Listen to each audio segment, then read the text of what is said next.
Okay, good evening, everyone. We got a pretty full house. Let me call to order the meeting of the Town Commission of May 6th, 2019. Jean is sitting in for Carla. Carla had an emergency, so Jean will be helping us along. Jean, roll call, please. Commissioner Hurlbert. Here. Commissioner DeHaza. Present. Commissioner Bessler. Here. Vice Mayor Magruder. Here. And Mayor Cos. Here. Okay, let's stand and...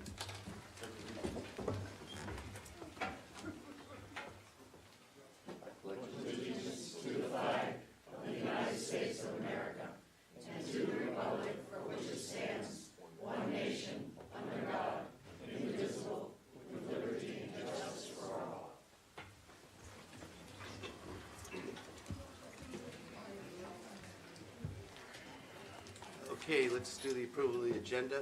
Any additions, deletions, or modifications to the agenda? Yes, Mayor, I would like to add item 12A to discuss the hiring of a Public Works employee, and item 12B to discuss fire hydrants. And is that in this clip version? Yes, sir.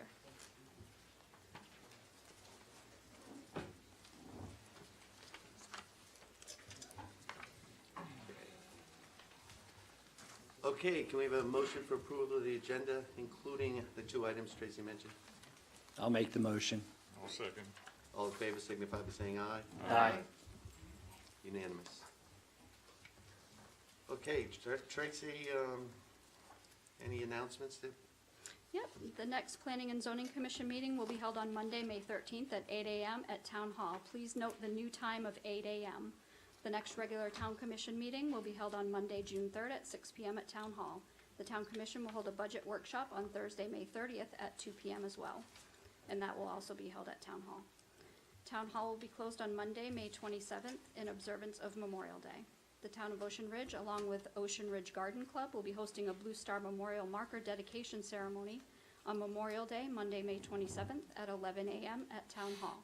A reception will be held immediately following the dedication ceremony. Please join us for this wonderful community event. Residents who wish to add their name to the email blast list to receive important town notifications should sign up on the sheet provided on the counter in the lobby or notify the town clerk. Okay, so we're to the public comment section. We have two guests here. First of all, I'd like to welcome Senator Lori Berman, who will be updating us on the legislation that's occurring in Tallahassee. Welcome to Town of Ocean Ridge. Thank you. Good evening, everyone, and thank you all. As most of you know, we just finished on Saturday. We went one day late, so this is really hot off the presses for you guys. So we passed, and the good news is the 60 most dangerous days in the state are now over. Yeah, but you're back here now. But we can't do some of the things we could do up there. So we passed a $91.1 billion budget. For comparison, last year's budget was $88.7 billion, so we have about a $3 billion increase. The Florida Department of Education was allocated a $787 million increase, which is an increase of about $242 per student. There was also increased funds for community mental health of about $290 million. There was also 306 really good things done this year for our environment. $367 million set aside for Everglades restoration, $100 million for springs restoration, and $25 million for septic to sewer conversions. And I served on the Natural Resources Committee, and we felt it was really important to set aside money for that. We heard a lot of discussions about how a lot of waterways are impaired because of our septic tanks. So I know that that's something that you guys are looking at, and I would strongly encourage you to apply for one of the grants, and it's something that we can, we're going to continue to work on. It's really a strong priority in Tallahassee to help everybody, because a lot of the cities have the same issue, and it's a really expensive proposition, but it's going to be something that's important as we move forward. One of the best pieces of legislation that got passed this year, finally, hallelujah, we now made texting while driving a primary offense. Yeah, exactly, yay. And we made it when you are in a school zone or a work zone where there's construction going on, you must use a handheld device, a Bluetooth device. You can't hold the phone. Otherwise, you can be holding the phone and not texting, but if you're in a construction zone or a school zone, you cannot even be holding your phone. But that was a really good positive thing that happened this year that we're all really excited about. It's been a long time in coming for the state of Florida. I always like to go over some of the preemption bills that were passed because they specifically affect things you can and can't do. I am a big supporter of home rule, and I will tell you, I voted against all the really bad preemption bills, and there were some bad preemption bills this year. Number one, you cannot prohibit someone from growing a vegetable garden in their front yard. And that is true. There was a lawsuit, Miami Gardens. Somebody was growing a vegetable garden. Miami Gardens sued successfully and prohibited it, and the state said, no, we don't like that, so now no more. You cannot prohibit that. You cannot prohibit plastic straws in your city. We are going to be doing a survey in Tallahassee for 5 years, and we're going to look at and see if there are health impacts, but right now you cannot pass any resolutions regarding plastic straws. There are certain requirements regarding tree trimming. If somebody has an arborist who tells them that a tree needs to come down, they are allowed to take that tree down, and they do not have to replace it. Yeah, there's a lot of things that Tallahassee did this year, unfortunately, having to do with that. Is there a set of guidelines for the arborist, or is it up to the arborist? They have to be licensed by the International Arborist Society, and I guess, I'll get you a copy of the actual bill, but they have to be licensed by the society, which I would assume have their own guidelines. If you do pass a bill in an area that was preempted, you will have to pay, and you are challenged, you would have to pay attorney's fees on that and costs personally. So they're pretty serious about the preemption issue, unfortunately. And I think those were the big preemption bills. The good news is that we did not change the law regarding vacational rental at all. So the way the law stands now for vacation rental, and that is always a big fight. It was a big fight again in Tallahassee, but the way the law stands now is the way it is. So whatever you want to do in terms of your regulating stays in effect for the future. And we did also do one bill that the League of Cities had some concern over, but I felt it was really important. And that's that we now allow firefighters to get special coverage if they develop cancer, because a lot of there's been a correlation between firefighters and cancer, so they will get certain additional benefits under the new law.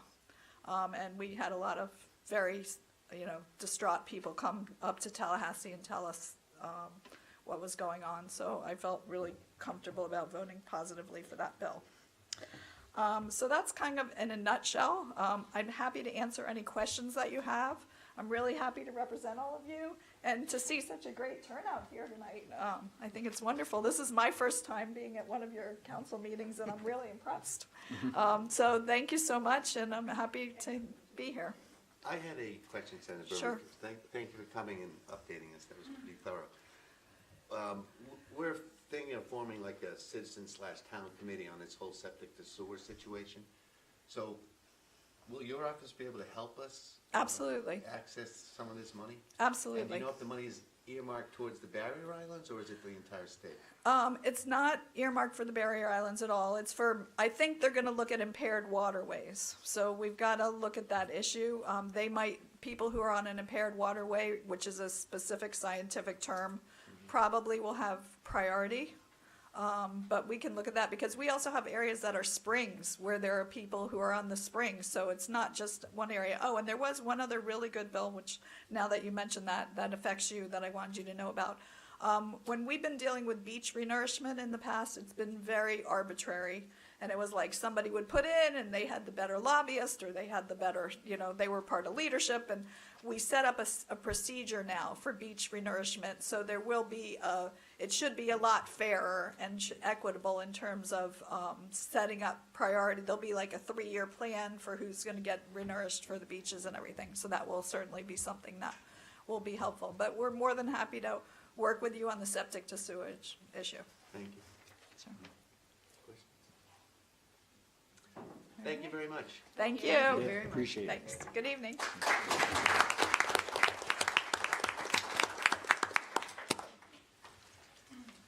Okay, our next guest I'd like to welcome is Samantha Dunchuk from the Broward County Environmental Planning and Community Resilience Division. And Vice Mayor Magruder has been working with her and can tell us a little bit about her first. Yes, this goes to Commissioner Bessler's comments at the last meeting when we talked about the vulnerability study. He said he'd like to get some more information, so I've invited Dr. Danchuk to come speak to us this evening.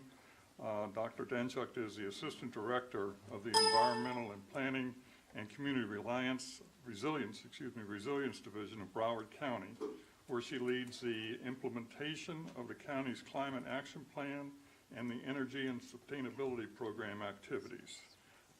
So she's got an engineering degree, she's got a doctorate degree, she has been around the block with this stuff for quite a bit.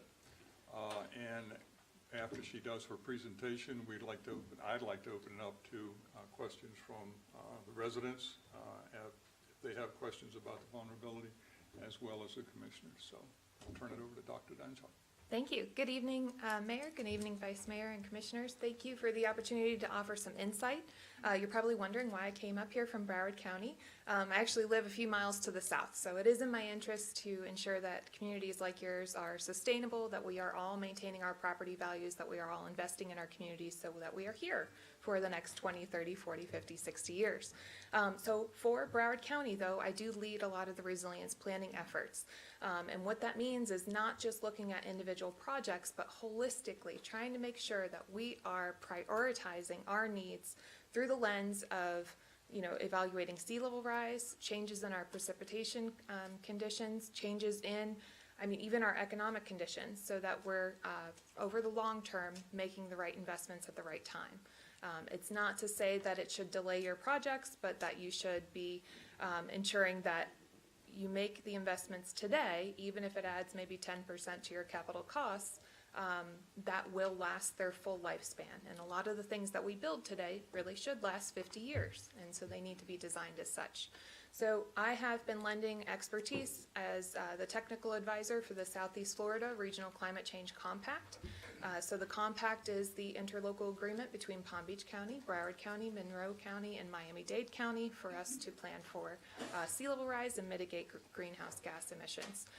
So this vulnerability assessment, I think, offers the opportunity for you to, as mentioned, ensure that you have long-range planning that's through the lens of resilience. There have been proven studies that have evaluated the past 2 decades of projects that the federal government has invested on and shown that we get $4 to $6 for every dollar that's invested in these types of projects. We have spoken with developers and property owners, and everybody has come back to me and say, we need numbers, we need specific resilience criteria, and we will build what you want. But until you have set those standards, you'll see a lot of hodgepodge and maybe something that isn't built to what will last that full lifespan of the project.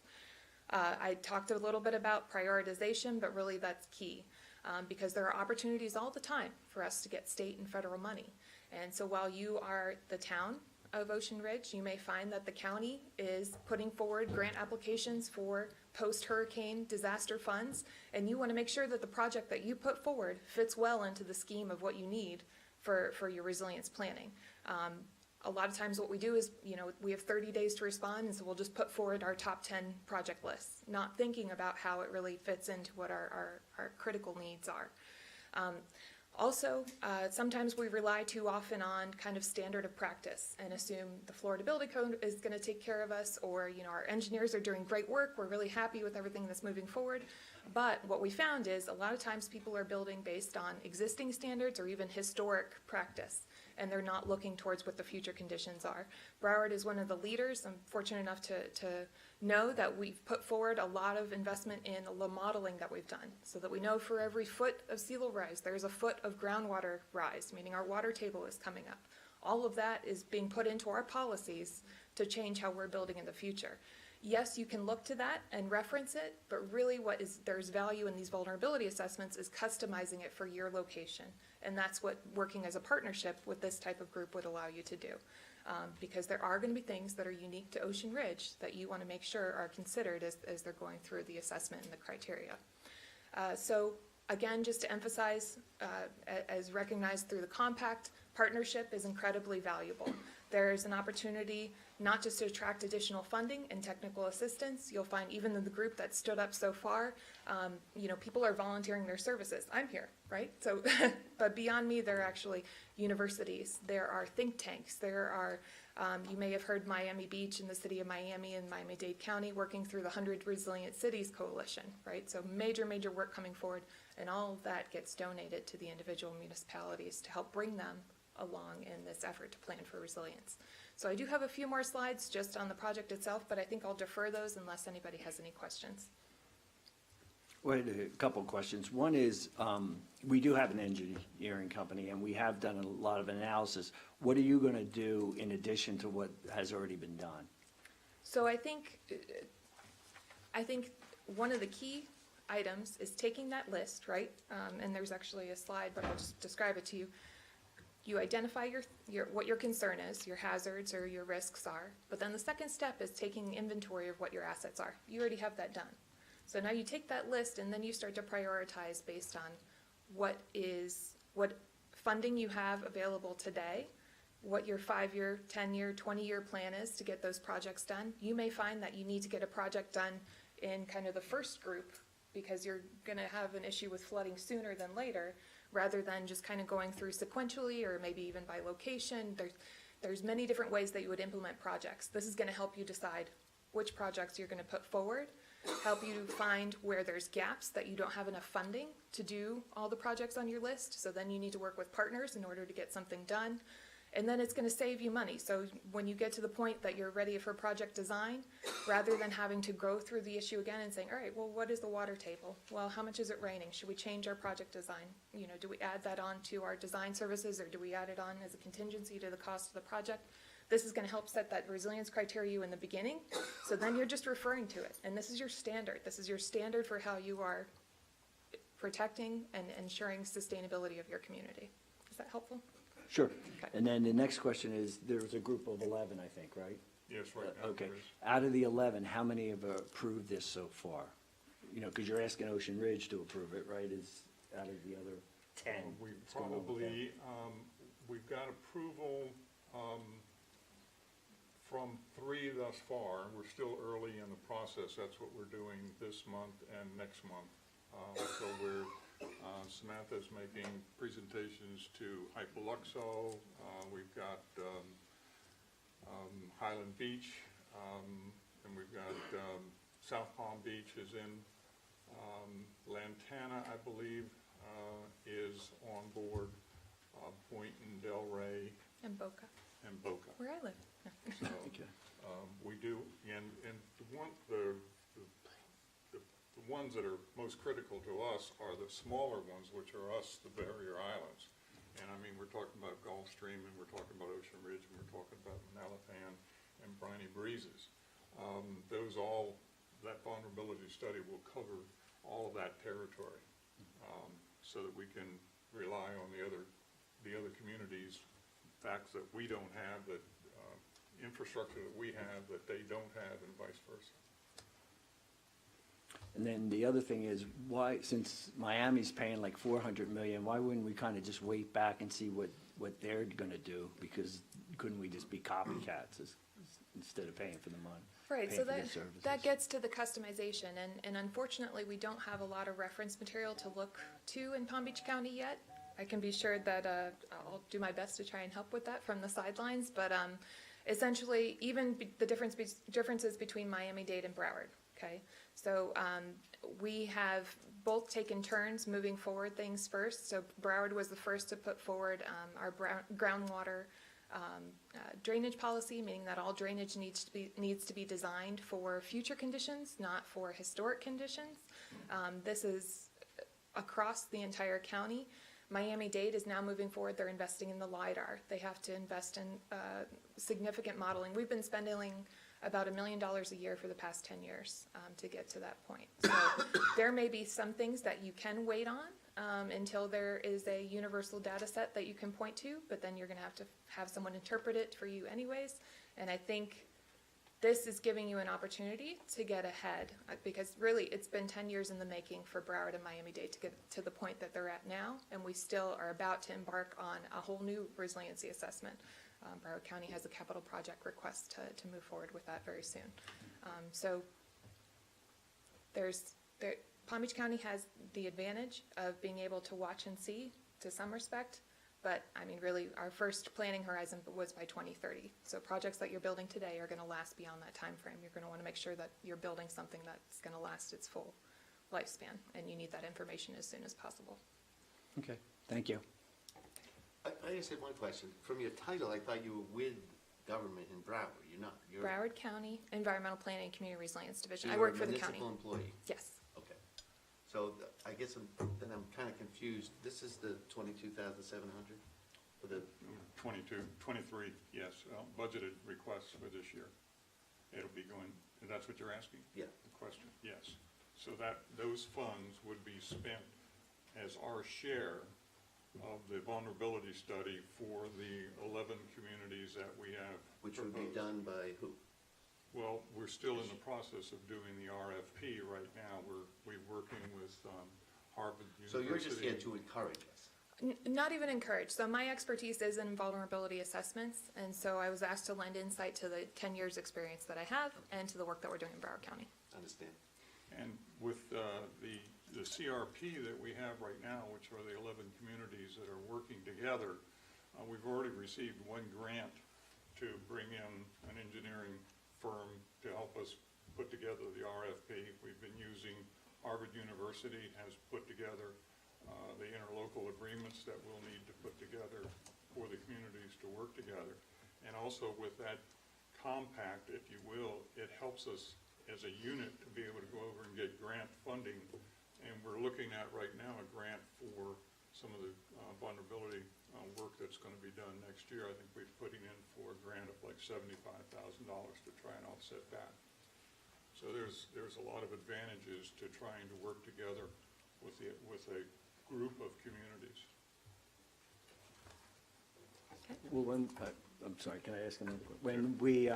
When we have 11 now, why aren't we part of a bigger group? Why aren't we part of Broward and getting like a? You're not in Broward. Right. Well, thank you, I know But that, you- but what I'm saying is, if somebody's gonna do a vulnerable study along the coast, why wouldn't all the coastal, everybody's worried about sea level rise, right? So why wouldn't they all get together as compared to 11 here, Broward County? Why do you have to go by county? I guess that's the question. So the Southeast Florida Regional Climate Change Compact did do a vulnerability study, but it was super simple. And it took, what is your land elevation? What do we think water elevation is going to be?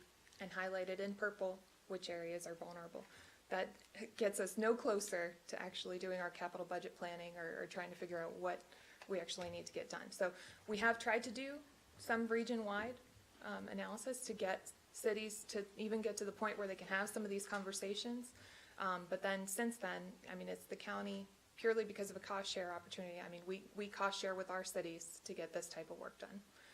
And Palm Beach County, fortunately, is at higher elevation. So they haven't had the same daily issues that we've had in Broward and Miami-Dade. I already have 10 days of flooding where, you know, I've got king tides that are literally washing garbage cans down the streets and people can't drive through and we're having to redirect traffic, and our Port Everglades has significant risks when traffic isn't able to access it. So like we've had things to deal with today. So we've made the investments. Palm Beach County hasn't immediately had, you know, some of those issues. So I think that's what the delay is. But you have a very strong Office of Resilience at the county. Megan Houston is your Officer of Resilience. And she also is part of this group and is encouraging them to move forward because she sees it as a real opportunity to make that first investment that you're talking about. Proximity to the Gulf Stream plays into it also as far as the geography between Miami, which is much lower than it is here in Palm Beach. So, I mean, it really There's needs many to be different things, regionalized. yeah. So should we say thank you, and then this will be discussed at the budget? Oh, yes, yes. Yes. We're just, it's information only if anyone Thank you from for the taking time out of your dinner. community Thank has any you. questions.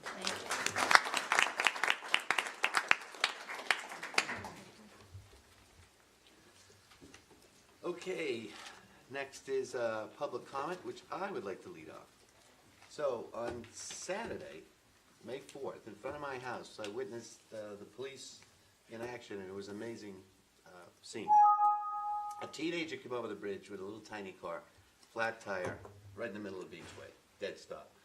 So one police officer came to help him, then a second police officer came, then a third, and he had different sized lug nuts on his car.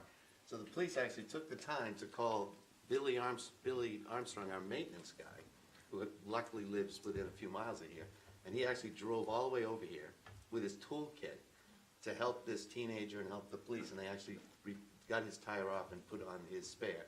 And Chief, I just wanted to say, I believe it was Officer Deborah, Officer McCaffrey, and Officer Aaron that were there, and it was heartwarming to watch. Thank you. There's a note on the board in the back from their sergeant thanking them the longest known tire change. It was 2 hours. They couldn't get the lug nuts up. All right, public comment. Betty, you first. No, you go first. Sure.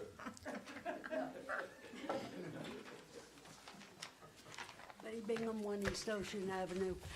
Something came up at the meeting in the middle of April that really sent chills down my spine when someone suggested that maybe when we did our sewers, we might like to give Boynton right-of-ways to put down their pipes, their sewer pipes and their water pipes.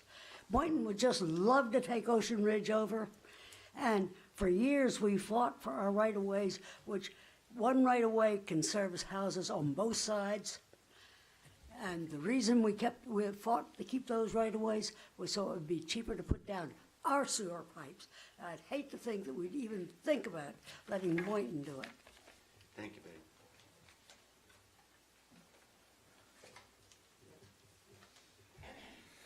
Betty. Terry Brown, Harbor Drive South. I know it's usually not good form to talk about someone who's already left, unless they've expired, then you go to the funeral and say all kinds of good things about them, right? This has to do with Jamie Titcomb. I got along with him and I liked him. He was sort of a stiff personality when you compare him to me. But this issue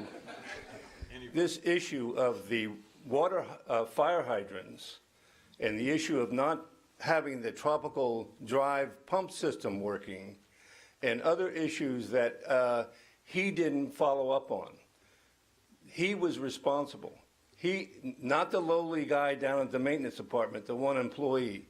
He should have had a professional people come in and turn on the fire hydrant every year. They used to do that and flush the pipes. So he was responsible for that. And he was responsible when those people on Tropical Drive, just a year or so ago, needed that pump to work and it didn't work. So I'm pointing out that we hope that this type of thing doesn't occur. And it's not a reflection of anyone else who's going to apply for managers' jobs. But the most irritating thing about this aspect is that people that ran for public office and people in the community came up here and said what a wonderful professional person he was and how he got everything under control. And they were literally slobbering over him. And here's a life safety issue with fire hydrants. Let's hope our insurance companies don't find out we don't have fire hydrants or our rates will go up like crazy. So let's pay attention to what's happening, okay? And hope that doesn't happen again. Thank you. Thanks. Yes. Bob. Bob Weisblut, Sailfish Lane. I had a thought the other day I thought I'd share with the town, and it's the fact that the people on and near Beachway are always complaining about the over the bridge people coming and the traffic and this and that. And it dawned on me, the problem is the name. Beachway suggests it's the way to the beach. I think they ought to change the name. Maybe. You might consider Nowhere Street, and they'll think it's a street to nowhere. Everything's solved. Yes. Tough act to follow. My name is Bill Palmer. I'm a full-time resident at 5500 Old Ocean Boulevard, and I'm a member of the Ocean Complex Board. And I want to take this opportunity to thank Vice Mayor Magruder, Tracy, and our police chief for taking the time a couple of weeks ago to come out to our complex and spend some of their valuable time assessing our situation. As you recall, our last meeting, there were some issues raised by our Fayette Drive neighbors about our garbage disposal and system at that time. And so again, the council came out to help us assess the situation. And I'm here to say, again, besides the thank you, that we've listened to our neighbors from Fayette Drive, and we've taken some steps in our own initiative, I think, to do some things about this, because we heard them. One of the things was, which I think the Vice Mayor saw, was we used to have a truck that came by to clean our lift tank twice a year, and it would come down Fayette Drive, and it took a while to empty out the tank for obvious reasons. And that was a cause of concern. So we contacted Raider Rooter, who we said, can we get a much smaller truck, which would then come onto our property. They used to send a big truck that went to other stops. They did that. Vice Mayor saw that day, and that worked out very well. So that was one of the issues that was raised. But the other bigger one was that we had our own dumpster, which involved, called a commercial dumpster, involved having a special truck come down from Republic, which had to lift and dump this dumpster over. It took a little longer than normal garbage pickup, and it was only truck that came down that Fayette Drive, which was a concern, safety reasons, because it could speed down there. We don't know what speed the public drivers ever kept to. So we addressed that by doing away with our dumpster, and we were glad to report that just today, we put in the concern 3 weeks ago, but just today the dumpster was removed, and we have bins that are there now that will service, just like everybody else in Fayette Drive, the garbage. The regular truck that comes on its regular stops twice a week will now pick up our bins and empty them. There will be no longer any commercial truck. So we hope that alleviates the situation, but I wanted the commission to know that we've taken some initiatives to address these concerns. I thank you again. Thank you. Thank you.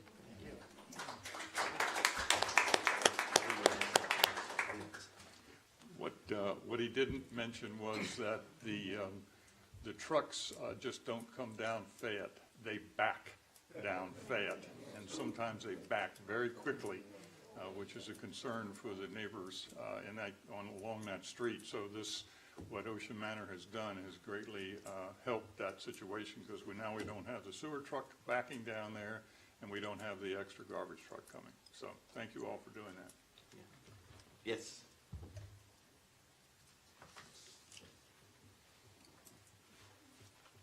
Good evening. Rich Lucibella, 5 Beachway North. I'd like to address comments that were evidently made at a recent planning meeting. A local paper carries the headline, "Police Chief Wants Body Cameras to Counter Arab Distrust," quote.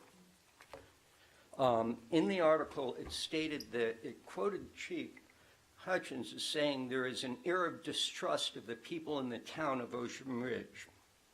And I don't want to put words into your mouth, so I'll just ask, is that an accurate quote? I believe that is what the residents have told me and the officers have told me, yes. Okay. And it also stated that you claim the officers were polled and unanimously approved body cameras. Is that accurate? That's the only question I have. The officers were asked if they were in favor of implementation of body cameras, and all of them responded favorably. Okay, thank you, Chief.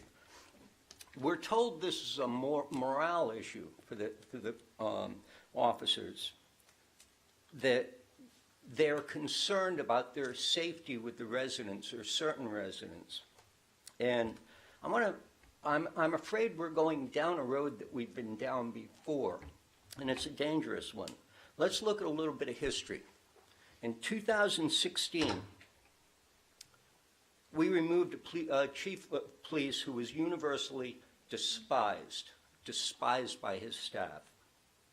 We suddenly saw promotions from within, which Hal and I discussed when he applied for the job as chief and promised to continue.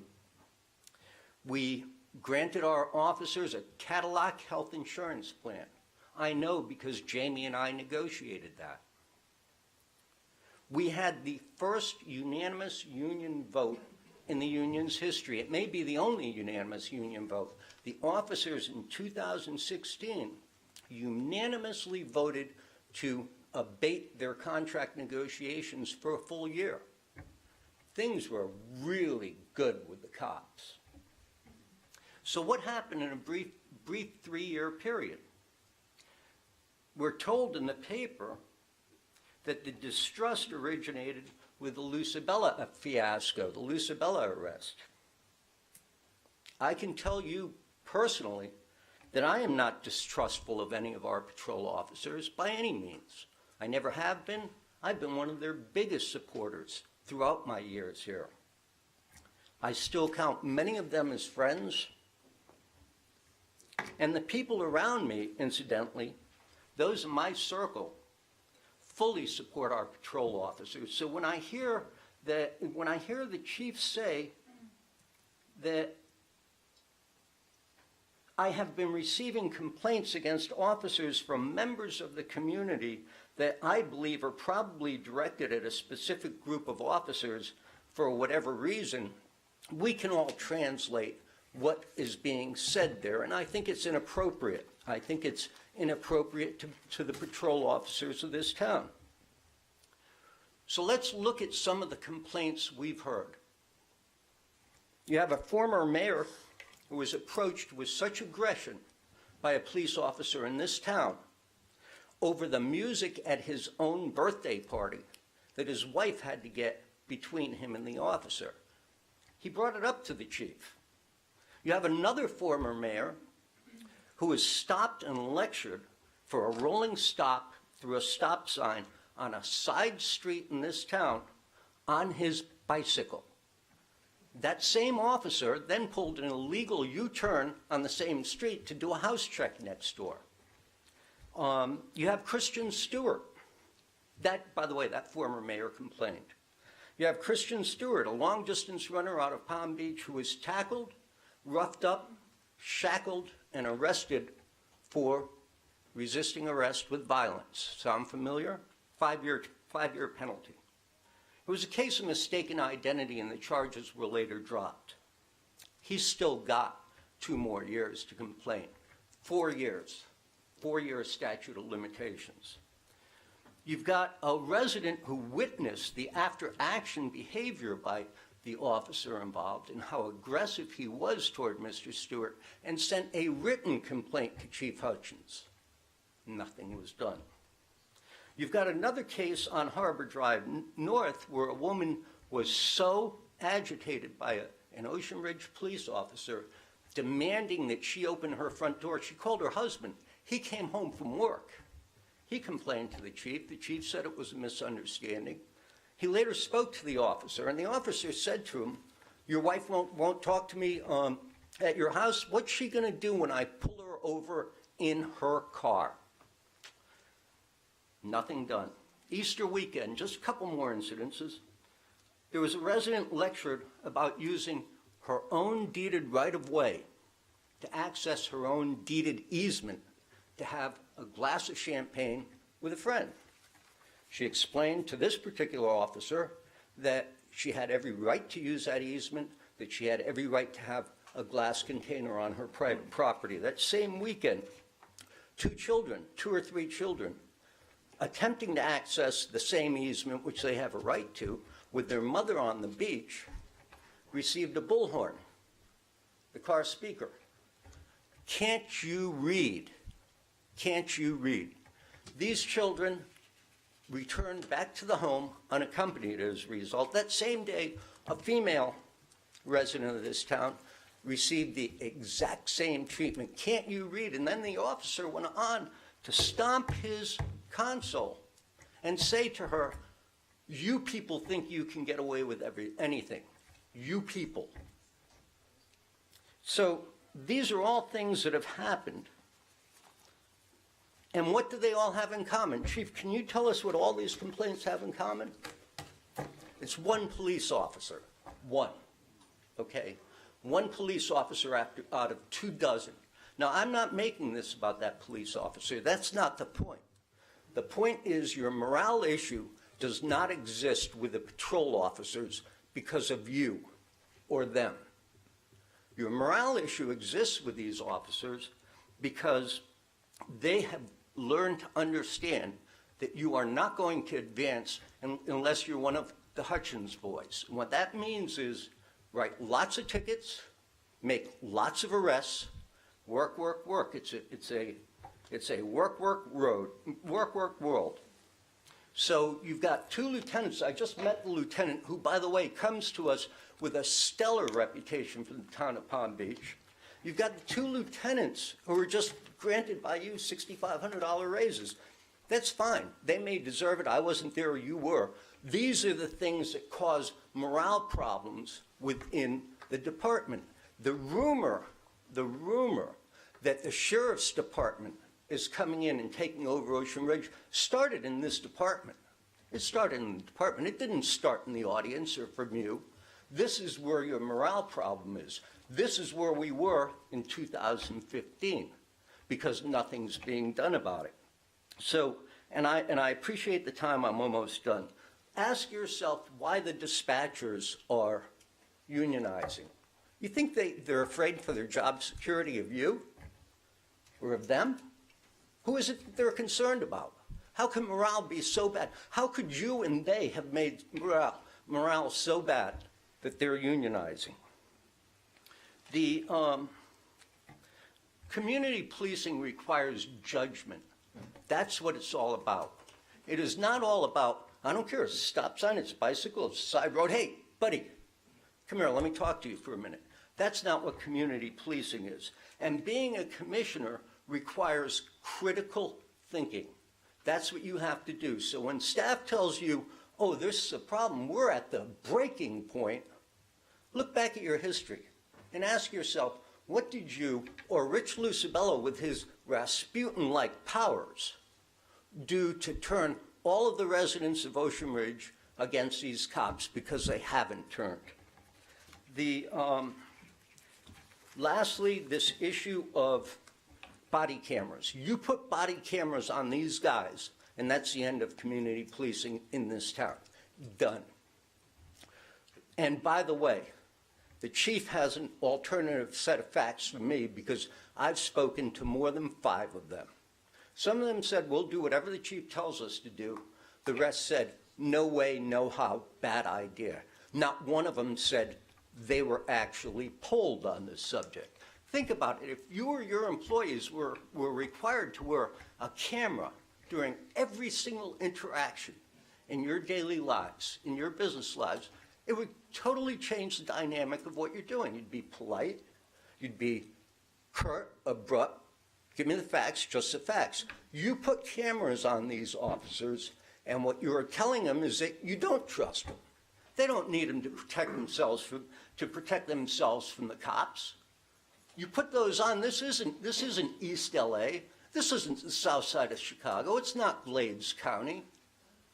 This is a very, very bad idea. They will be trained. One of the first parts of that training is assume you are on camera at all times. They will not socialize with you. They will not have polite conversations with you. They will not tell you what's going on in the department because they're wearing cameras.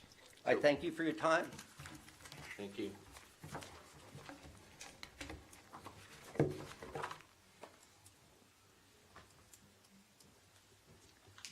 Okay. End of public comment. Tracy, will you please read the consent agenda? Absolutely, Mayor. Number 1 is to adopt the minutes of the regular town commission meeting of April 1st, 2019, and the second item is to adopt the minutes of the special town commission meeting of April 18th, 2019. Do I hear a motion to approve the consent agenda? I move that we adopt the minutes of the regular town commission meeting of April 1st, 2019. I'll second. All those in favor signify by saying aye. Aye. Unanimous. And I will adopt, make a motion to adopt the minutes of the special town commission meeting of April 18th, 2019. I'll second. All those in favor signify by saying aye. Aye. Okay. We're on to regular agenda items. Agenda item number 3, ordinance number 2019-06. Tracy, you want Yes. to please read the ordinance? Absolutely. An ordinance of the Town of Ocean Ridge, Florida, amending its Code of Ordinances by amending Chapter 2, Administration, Article 5, Elections, Section 2-199, Election Date of Annual Town Election, and Section 2-200, Vacancies, Forfeiture of Office, Filling of Vacancies in Office and Candidacy, to modify these sections in order to comply with the revised charter provisions regarding elections, providing for codification, repeal of conflicting ordinances, severability, and an effective date. And as I explained the last time, what this ordinance does, it just removes certain duplicative conditions in our code where it's the language is already in the charter dealing with vacancies of the town commission and forfeiture of office. And other provisions, it makes them coexist with the revised charter provisions. And the charter is what was voted on this past March. Okay, public comment on it? Fine, any commissioner comments? We've been through this before. All right. Somebody want to make a motion? I'll move to adopt ordinance number 2019-06 as submitted on the second reading. A second? Second. Okay, all those in favor signify by saying aye. Aye. Unanimous. Okay, item number 4. Tracy? Yes, this is for solid waste and recycling services, and as you know, the town recently released an RFP for solid waste and recycling services. 3 companies submitted proposals: The Good Companies, Republic Services, and Waste Management. In reviewing the proposals, I evaluated them based on criteria provided in the RFP, and the evaluation sheet was attached to your memo for review, as well as the individual bid packages. During phase 1 of the evaluation, I determined that all companies were responsive based on the criteria, and that all companies submitted the required documents and provided the information needed in order to make a recommendation to the town commission. During phase 2, I rated each company based on the weighted criteria set forth in the RFP and listed as such on the evaluation sheet that you have in front of you. The Good Companies received a score of 70 out of 100, Republic Services received a score of 85, and Waste Management a score of 75. Based on those scores, I'm recommending that the town award a contract to its current contractor, Republic Services. And we do have Joanne Stanley in the audience if you have any questions for her.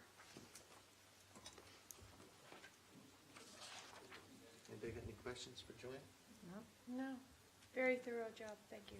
Yeah. I have a little comment though. Is GCI in the audience at all? They were the lowest bidder.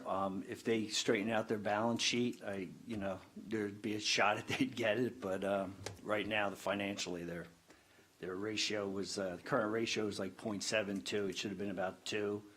Their liabilities were 90% of assets, which is basically just making it, so to speak. So I think Tracy did a good job, but it's always nice to go with the lower bidder. But unfortunately, financially, they're not sound for our town. Yeah, and the other thing I think we appreciated about Republic was that you embraced, I don't know how many people went to the meeting about the trash collection, but it came through loud and clear that people didn't want to have to change the method of transporting their trash to the curb. However you do it now, you can continue to do it, and Republic's totally on board with that. Public comment? Yeah, one question. I guess I direct it to the representative. Name. Terry Brown, Harbor Drive South.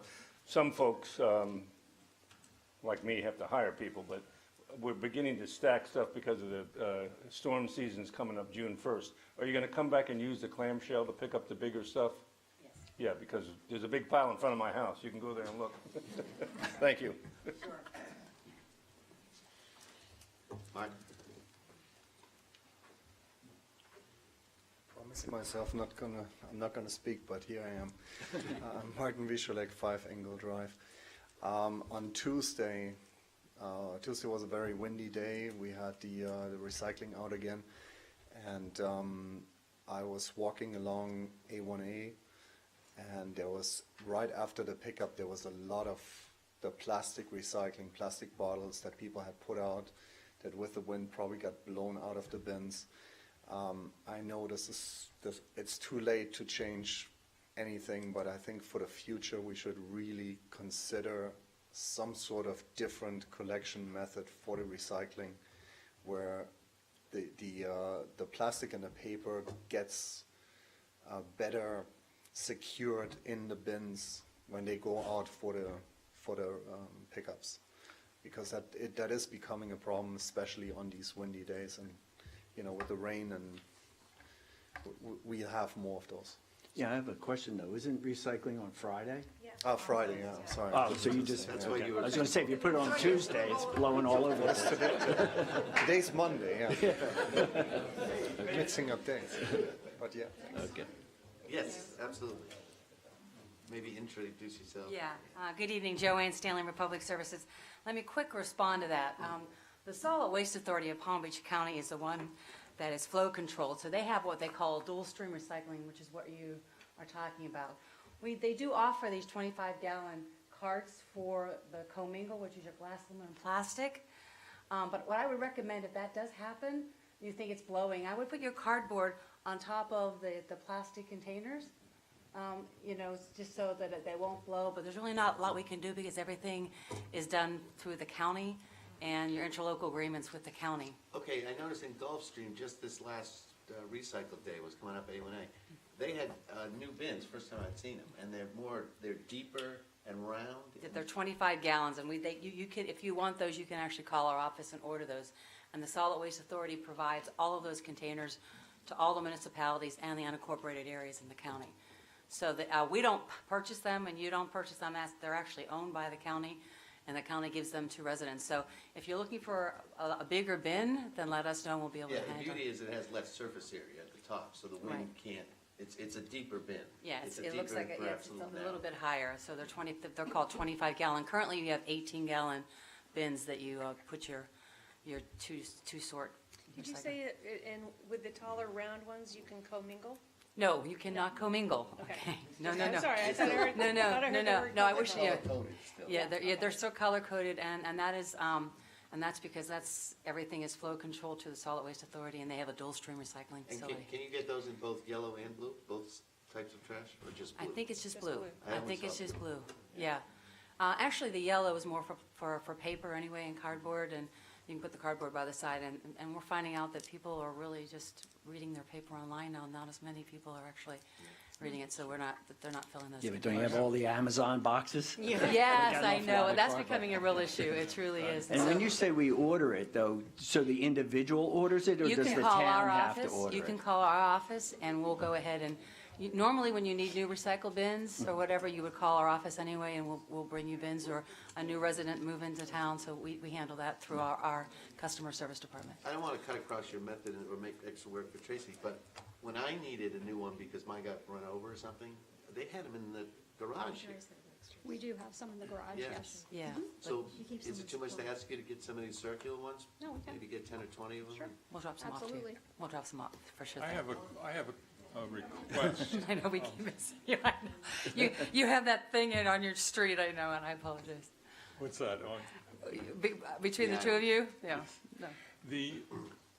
The truck that picks up the trash on the garbage trash, not the recyclable, but the garbage trash on Friday and on Tuesday, they also pick up the yard trash. Is that It's a on different truck. Tuesday? It's the same type of truck, but a very different truck. They're both called rear load trucks. Yes. And so you're gonna see that they're they look the same, but they're two different trucks. Okay, so the truck that's coming on Friday cannot pick up any yard trash? No, and the reason being is, again, the Solid Waste Authority flow controls, so you're not to mix your yard waste with your garbage, so we have to have two separate rear load trucks to pick that My up. request is, because so many of our residents seem to take their yard trash and put it over the drains, and then when it rains, then our residents call and complain because it's flooding. Right. And it seems like if they could, while they were out with the truck, if they saw the yard trash over a drain, if they would just pick that up on a Friday or a Tuesday, it sure would help with some of the flooding that we have. I think they usually pick up a couple palm fronds, but I mean, if it's a 2 to 4 yard pile, they really can't, Now, mostly it's mix palm it. fronds and whatnot that they pick Yeah. up and they just lay them over top of the drain. Okay. And, it causes some pretty severe flooding from time to time. Thank you. You're quite welcome. Thank you, Anything John. else? Thank you. Thank you all very much. Any other discussion? And Somebody that like was to- just a kind of a side way to ask the residents, don't put your trash over the drains. It causes flooding. So there you go. I'm done. So do we have a motion to go to contract with the public service? Can I suggest a motion? Sure. To move to authorize the mayor to execute a contract for solid waste and recycling services with Republic Services for a 5-year period beginning October 1st, 2019. I can now say so moved by charter, right? So moved. Well, yeah, I mean, long as you give everybody else the opportunity. yes, you can, but I mean, well, no, it's after, if nobody else seconds it and do those things like that, so we would still have to wait until, if nobody else, right, so. We have a so moved. Do we have a second? Second. All those in favor signify by saying aye. Aye. Unanimous. Congratulations. Congrats. Yeah. And thank you for working with Ocean Manor. Oh, sure, yeah. We actually went out and met with them a couple minutes ago. Good to go. Have the residents feel free to call us at any time there's any issues. Thank you. Okay, item number 5, which I guess is why a lot of people are here, Crown Colony Crosswalk Traffic Study. This is by Tracy. Yes, Trident Engineering has concluded its traffic study for possible installation of a crosswalk near the area of Crown Colony and Fayette Drive and has indicated that a crosswalk may be recommended at this time. If the commission wishes to move forward with the crosswalk, the next step will be submitting an application to FDOT. And then if FDOT approves the installation, the town commission will need to approve funding in the FY20 budget for the project. We'll know more, of course, after we receive FDOT's ruling on the application, and we'll be talking about the funding in our budget meetings, if you so choose to move forward. Okay. Brian, you have anything to add before we go to public comment? Not at this time. I think it will probably come down to, the engineering, whether or not they recommend and how they recommend to the design of the crosswalk, I guess, where it crosses the road A1A and where I guess people are deposited, for lack of a better term, on the west side of A1A. They indicate that they want that covered.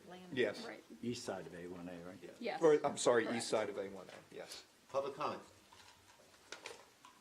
Ron.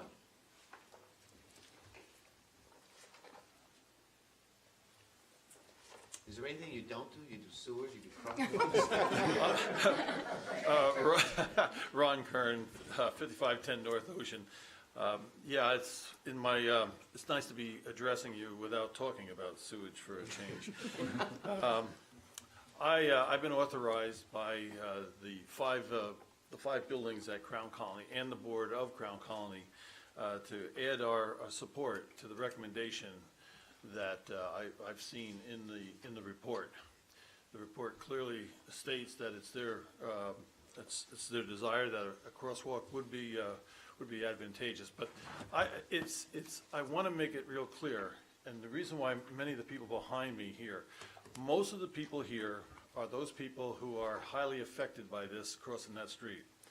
There are people in their 80s. There are people here that are handicapped, There's a gentleman here that has a device a motorized device that moves them from A to B. I myself am a 100% disabled veteran, Vietnam vet, and I have difficulty walking at the same time. Most of the people behind me see this only as a safety issue.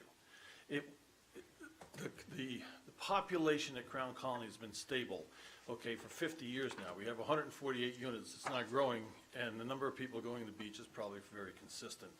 The problem is that the traffic is not. The traffic these days, it flies down there. It takes much longer, and it's also very aggressive. And the people have come to us, that's why we came to you, asked for this, and we hope that you'll give it serious consideration and approve this motion. Thank you very much. Thank you.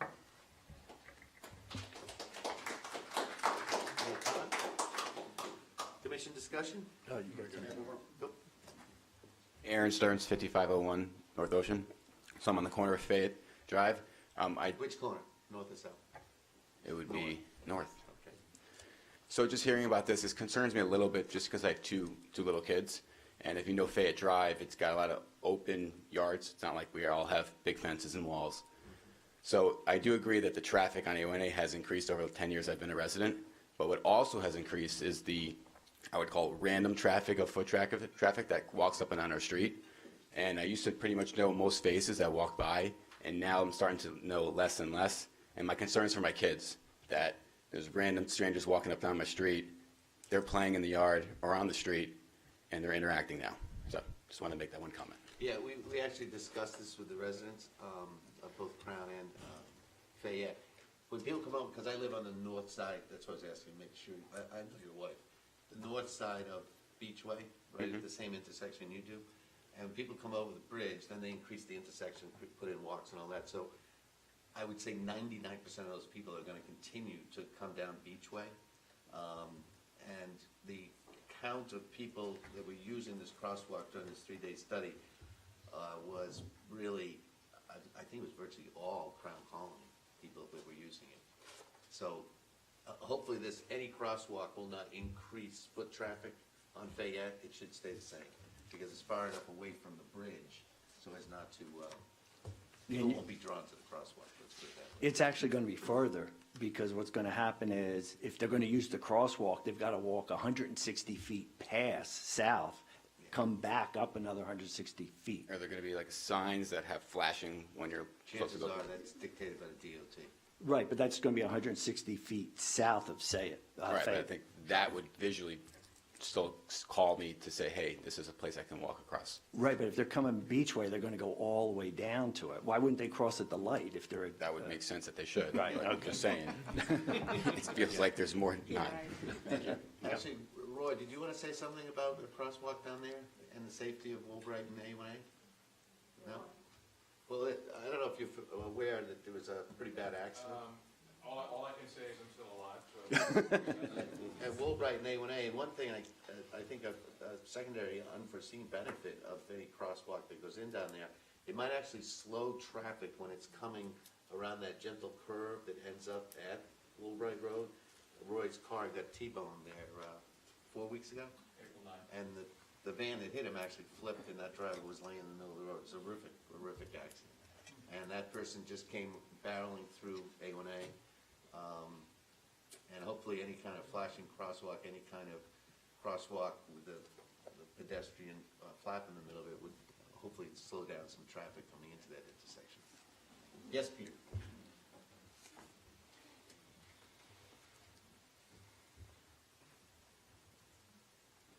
Pete Burling, 7 Osprey Drive. This is actually the only way I can get out of the room to take my wife to dinner, so I just thought I would. But I do want to stop and say, we're on a subject now that I think is of tremendous concern.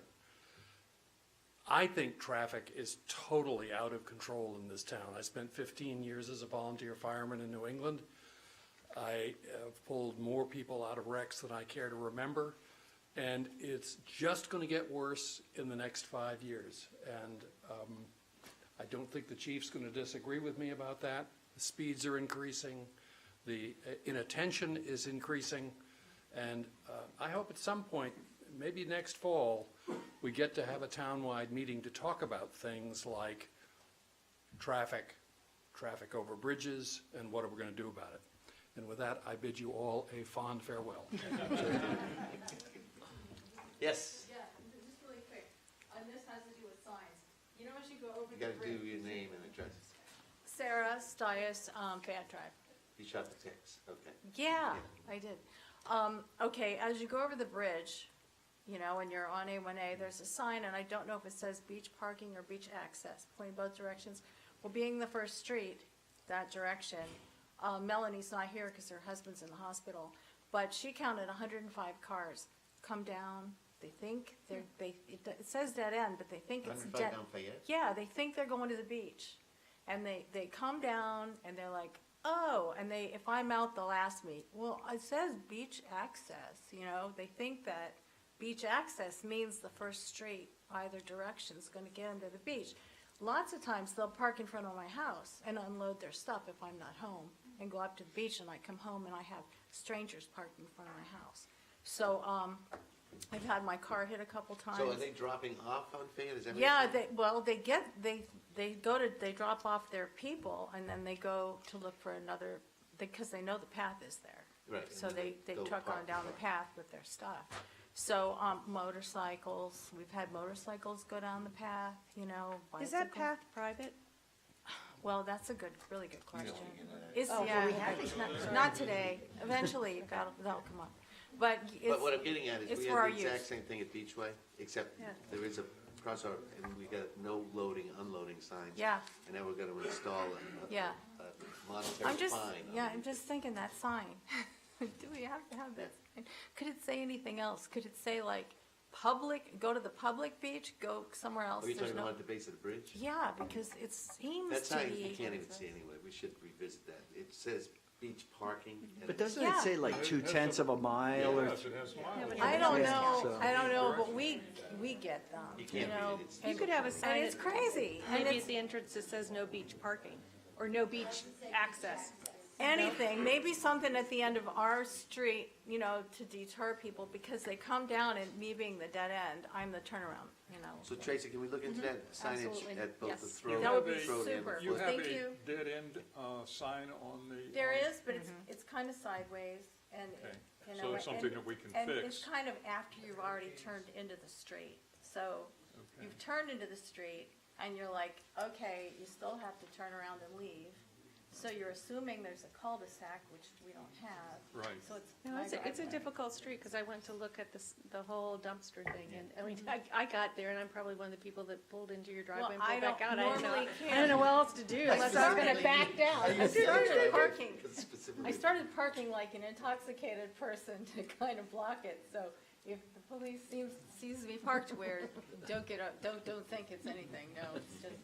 Okay, thank you. Okay, any more public comment? Commissioners' discussion?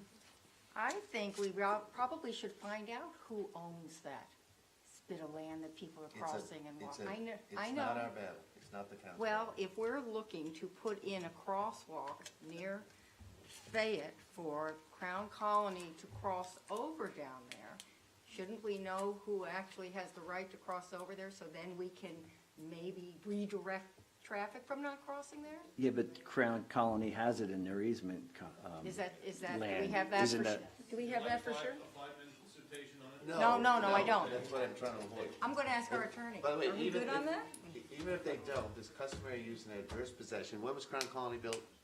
1969. 69. So they've been using it for more than 20 years. So Because that would be a couldn't- legal battle that the But town wait a should not minute, get involved in. couldn't that be of some help of us trying to avoid the public seeing the sign that makes them think, because it's crossover to beach access, that it's public? If we knew who has that at the end of it, you can say something along the line of who that belongs to.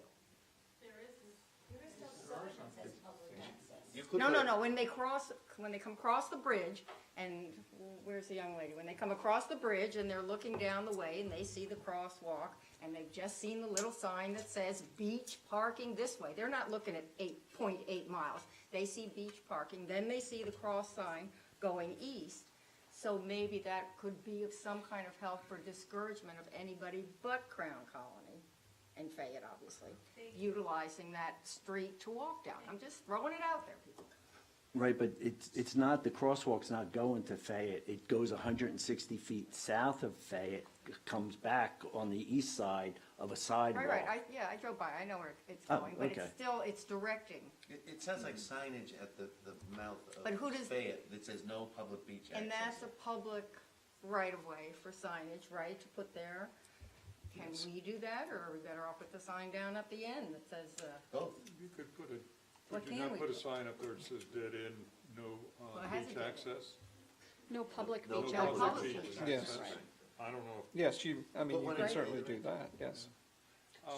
I'd like to make a motion that we go ahead and submit the application to FDOT to have the process started so that we have all our ducks in a row when it comes, the new budget kicks in October, we'll have everything done and we can begin, if approved, we can begin the construction to put up the crosswalk in October or November rather than put it off until who knows when. So do you want to make a suggested motion, Tracy, and then Don will say so moved?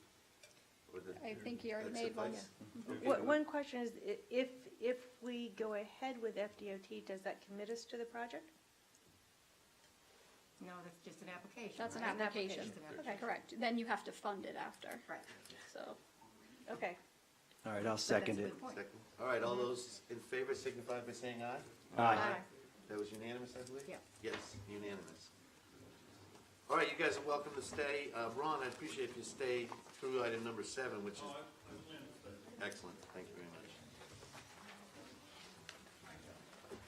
Discussion regarding crosswalk on north end of Oceanfront Park. Tracy? Do we have Patrice in the audience? The requester of this item, Patrice? You want to move it to next meeting? If she's not here, then yes, let's defer. Move to defer. Okay, commission consent on that, but deferring it until next meeting. Yes, move to defer. Do we need to move or just consensus? Well, I think if there can just be a motion to remove this from the agenda, and then it'll be up to Tracy to, when she wants to bring it back. So if we can just remove it. Need that So, motion. yeah. Do we hear a second? I'll second that. All right, all those in favor signify by saying aye. Aye. Unanimous. Okay, discuss the professional civil engineering services septic to sewer conversion proposal and possibility of creating a citizens advisory committee for sewer. This is the town engineer, and Tracy, who wants to go first? Lisa, do you want to go first, or?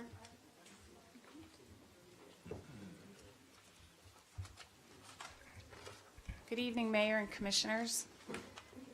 At the last budget workshop, we had a long discussion with respect to moving forward at looking at the possibility of going from septic to what we call a wastewater collection system. And I also have with me today another professional engineer, Lou Argema, who we work together with respect to looking at different types of systems in towns, and this is what civil engineers do. We do drainage, we do water, and we do sewer. And so I created a proposal and did a brief outline of the items that would be addressed. And that's what engineers do, and then we would give you that plan, and then I would suspect that if the town chooses to go ahead and provide the funding for such a proposal, then the financial consultant would come back and take this information and say, look, this is what you can do. You can go this way, you can go this way.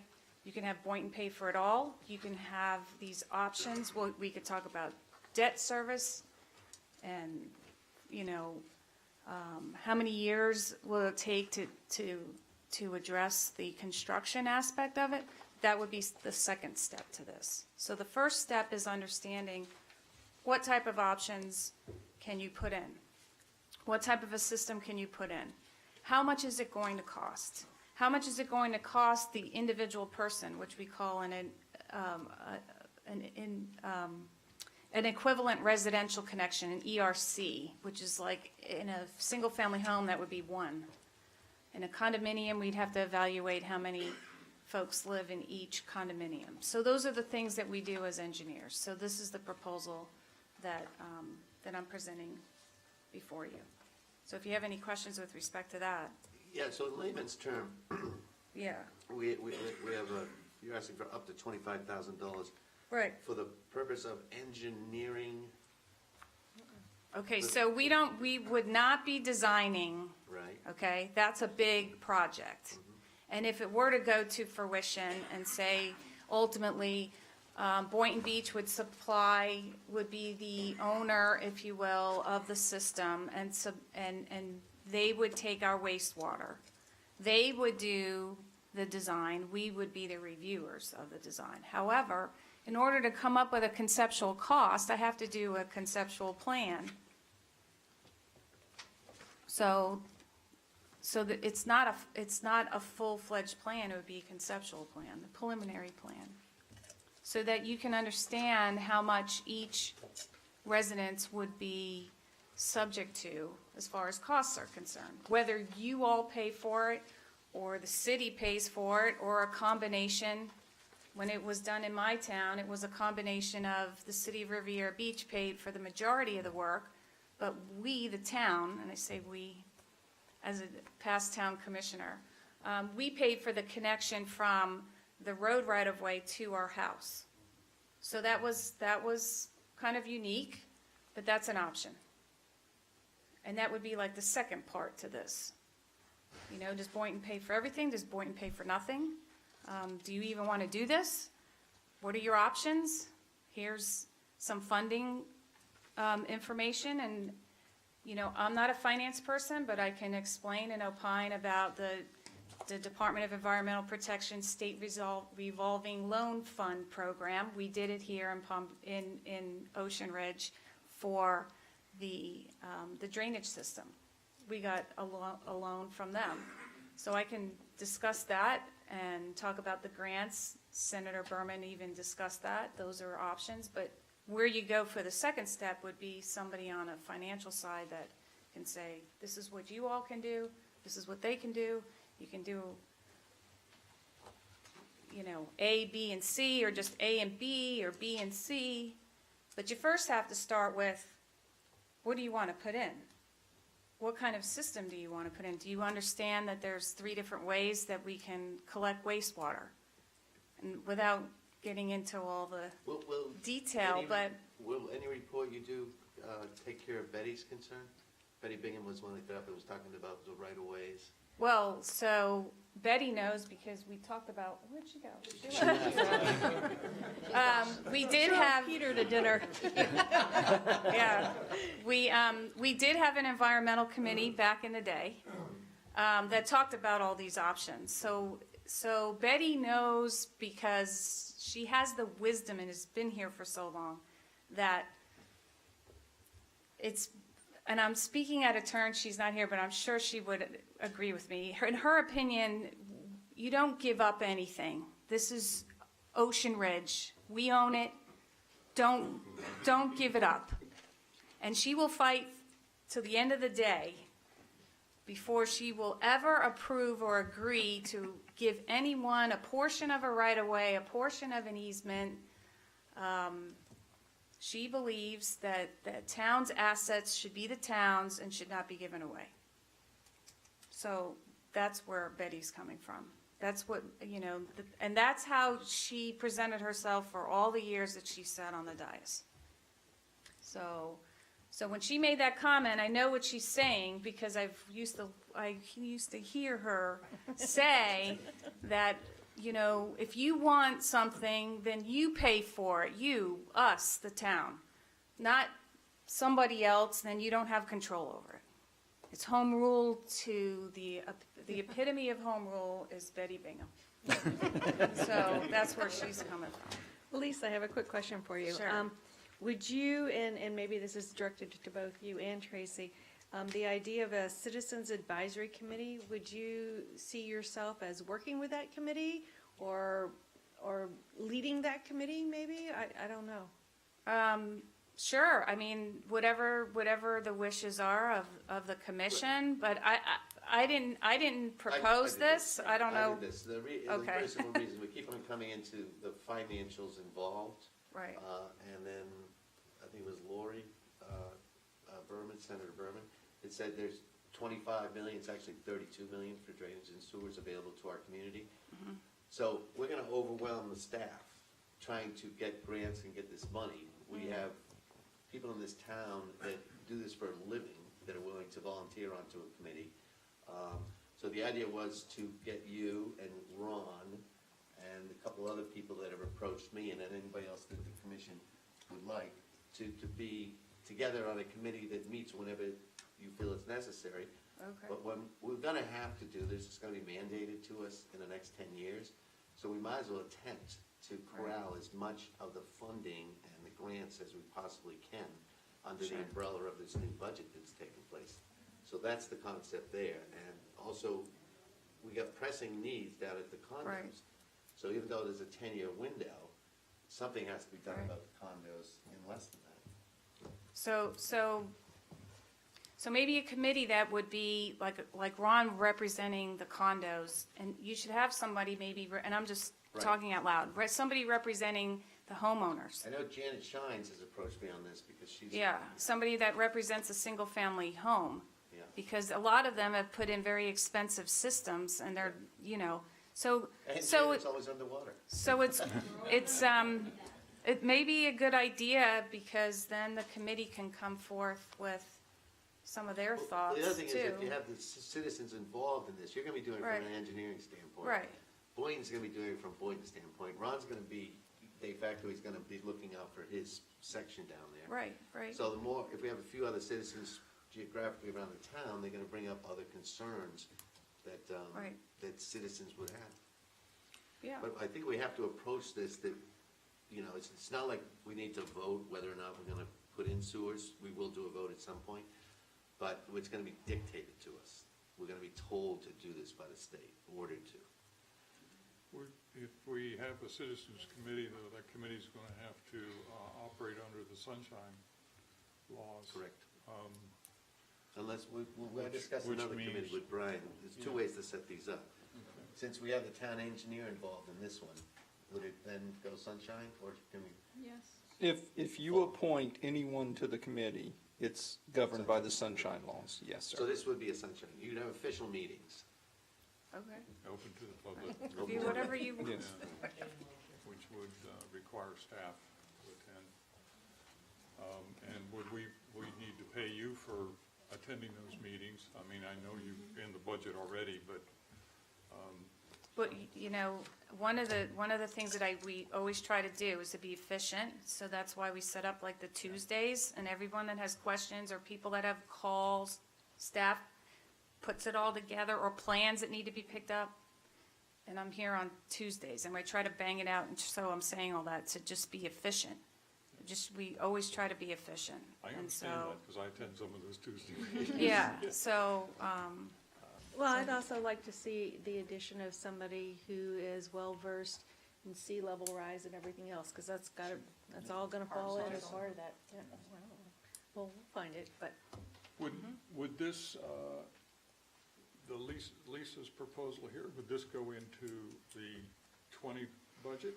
Is that what we're looking at? Funding it, putting it in our budget plan that we're meeting on this month, and, because Right, you wouldn't be starting this project till October, right? I guess that's your decision. If you wanted to Well, we have start to put money tomorrow, we could towards start sewer tomorrow. First, so, then it would go with that. Yeah. I mean, you don't wanna nix the sewer next year, cause we don't have the money to do it, and then So have you her need just pay the start, fee. and we'll find, just approve the contract, and we'll find the money. We have to do it. Right. Well, I Well, think no, we- I'm saying that you kinda do it together, we'll approve the contract, but I think you gotta approve it in the 20 year, not the 19 year. Don't lose But- sight, 19 don't year, lose sight of the fact that we're also going out for RFP for a financial consultant as well, so that's gonna be a cost associated with this And I project. thought that we had thought that we might want to speed this up just because we would like to have some of this cursory information and education under our belt before we met with Boynton for the next time. That's what we said. Right, and don't we forget, talked about you have a contract that's coming up in 2020, so I would not suggest Waiting. waiting. Fine. So, can I add one more point, because you're gonna do something, right? Sleeping on it. Okay. You're gonna add the Boynton, the funding options. One of the options Right. is having Boynton pay for all the pipes Everything, and stuff like that. correct. At least we should look at it anyway, even though Right, Betty's I gonna- agree, yeah. that would be an option too, that Boynton pays for everything. Keep Right, in so mind that you'll ultimately pay in the long run, but they can Right. pay for everything. I would suspect that they would pay for it. Right. They could pay for everything. Do we Yeah. not have another meeting or meeting scheduled with Boynton, just with the commission and Boynton Utility? I think that's, Not yet, No. not yet, we're attempting. correct. But we're looking at doing that Yes. Right. in the near future? Yes. Okay. But I would really like to see this take place prior to, Agreed. because if not, we're just sitting there listening to ASAP. whatever they want to tell us. So Tracy, if we make this motion, do we, Brian, do we need two motions? One to approve the 25 and then one to set the Citizens Advisory Committee? Well, I imagine the one motion would be to approve, to authorize the town manager to expend the funds not to exceed 25,000 as stated in this item. Now, the other thing, if you want to, I guess, are you looking to, I don't think you need a motion for that. I think maybe, unless I'm missing something here, maybe what you want to do is direct staff to look at or to put something out where if anybody wants to be on this committee to submit their names, and at the next meeting, then you all decide at that time, and commissioners can also submit names or talk to people and have those people submit names and do that, but I'll leave that up to Tracy. Do they need to create the committee first, though, before we solicit? I think what we Members. can do is we can go ahead and at the next meeting, if you want to give direction to staff to go ahead and we could do it by resolution, to create a committee, and it would, we can put some language in there, and then, once you create that committee, then if you've also have people, that you can appoint to it at that meeting as well, if you so wish. If you like the resolution that we come up with as far as creating the committee, I guess what I'm understanding, it's to just very general to, explore the septic to sewer conversion. And I don't know if you want to put anything about water in there or not, but just septic to sewer conversion and leave it at that, and it'll be in effect for as long as needed. Okay. So, Well, can I ask a question? That brings up a good point. We do have our water contract 30 years expiring in 2020. I mean, would we not want that part and parcel of this entire look-see by our engineer and input from citizens also? I see the two kind of linked. Might save some time. I do, because one's gonna leverage off the other, or at least we'd be smart to leverage one off You the get other. information. it's, to my mind, we know we have to do sewers. We have the water contract is a separate issue. This sewer thing is going to be tens of billions of dollars. Well, it's also gonna be years down the road too. I mean, we're not, and the water has to be You'll have to done deal by with Boynton next next year. year. I mean, we might be able to do something, but it'd have to be a contingency, because who knows if we'll, Boynton will own the pipes or they won't own the pipes, so I don't know what we can negotiate, other than saying, well, if we say this, we're gonna do that, but how does that's gonna change a lot of numbers. Maybe we'll just try to come up with something very general on septic to sewer and possible other utilities involving, possibly dealing with Boynton Beach, something So general. you'll do a resolution, and we're Yes. directing the staff to, Work on the committee. Solicit interest. Just one last question though, and we've kind of glossed over it. We're already through our engineering budget and we aren't finished with the year. So where would these funds be coming from?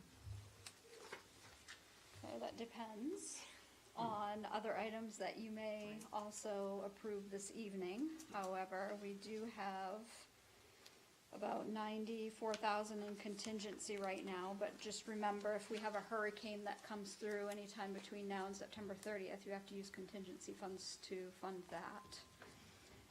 We also have in the other general government line, about $30,000 under professional services that you could possibly tap into.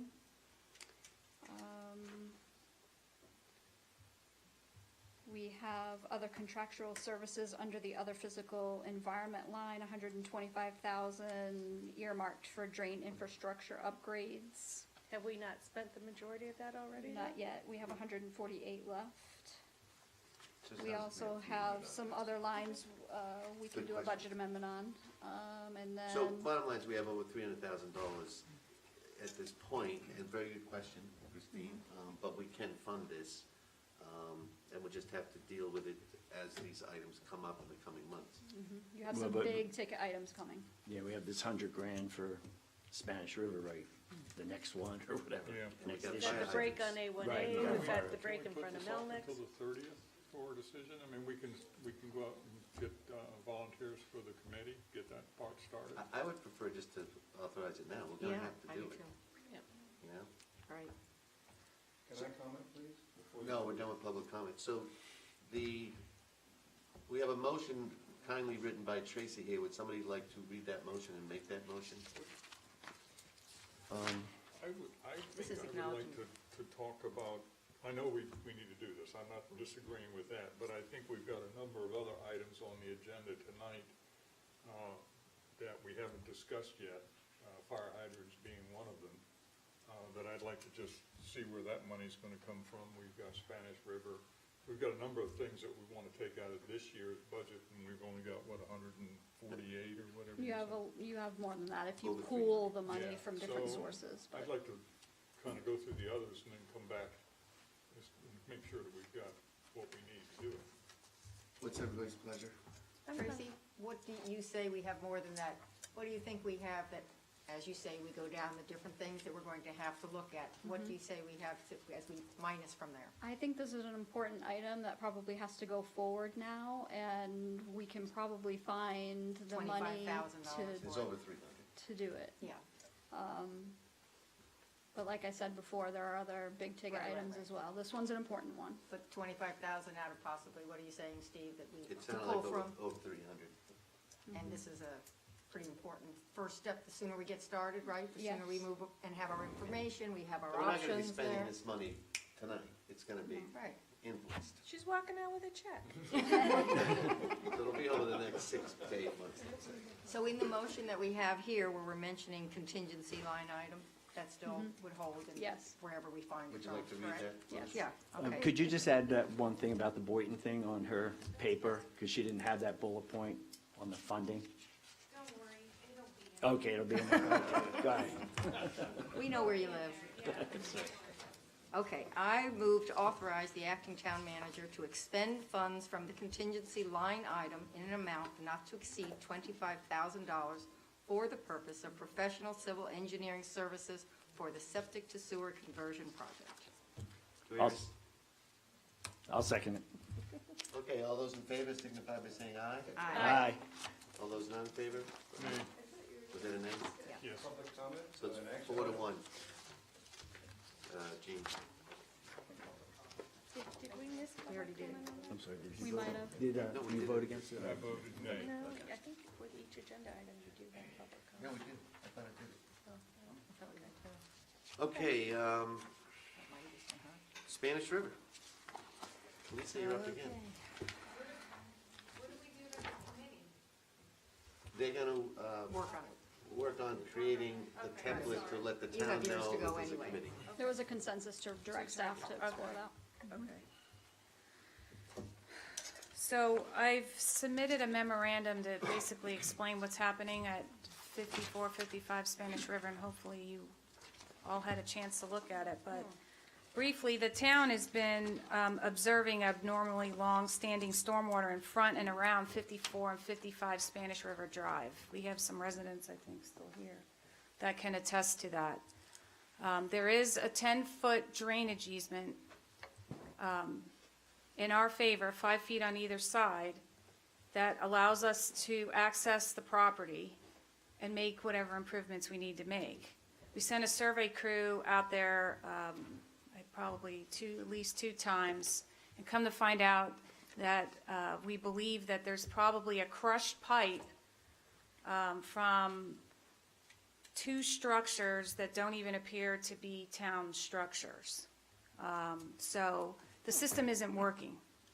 And so when we talk about priority issues, when we did the budget hearing at the last workshop, this was the one that was, had the highest priority. So I had put it together a cost estimate. In this case, I went even further and line itemed it out so that we can go to either bid or a piggyback contract with the actual quantities of what needs to be done. And in the worst case scenario, I came up with that opinion of cost that is before you this evening. So if you have any questions, I hope you had a chance to read the memo about what's happening out there. This is not abnormal. From time to time, we do have outfall pipes that don't work properly. The complication with this one is not the fact that we don't have access, because we do. We have the right.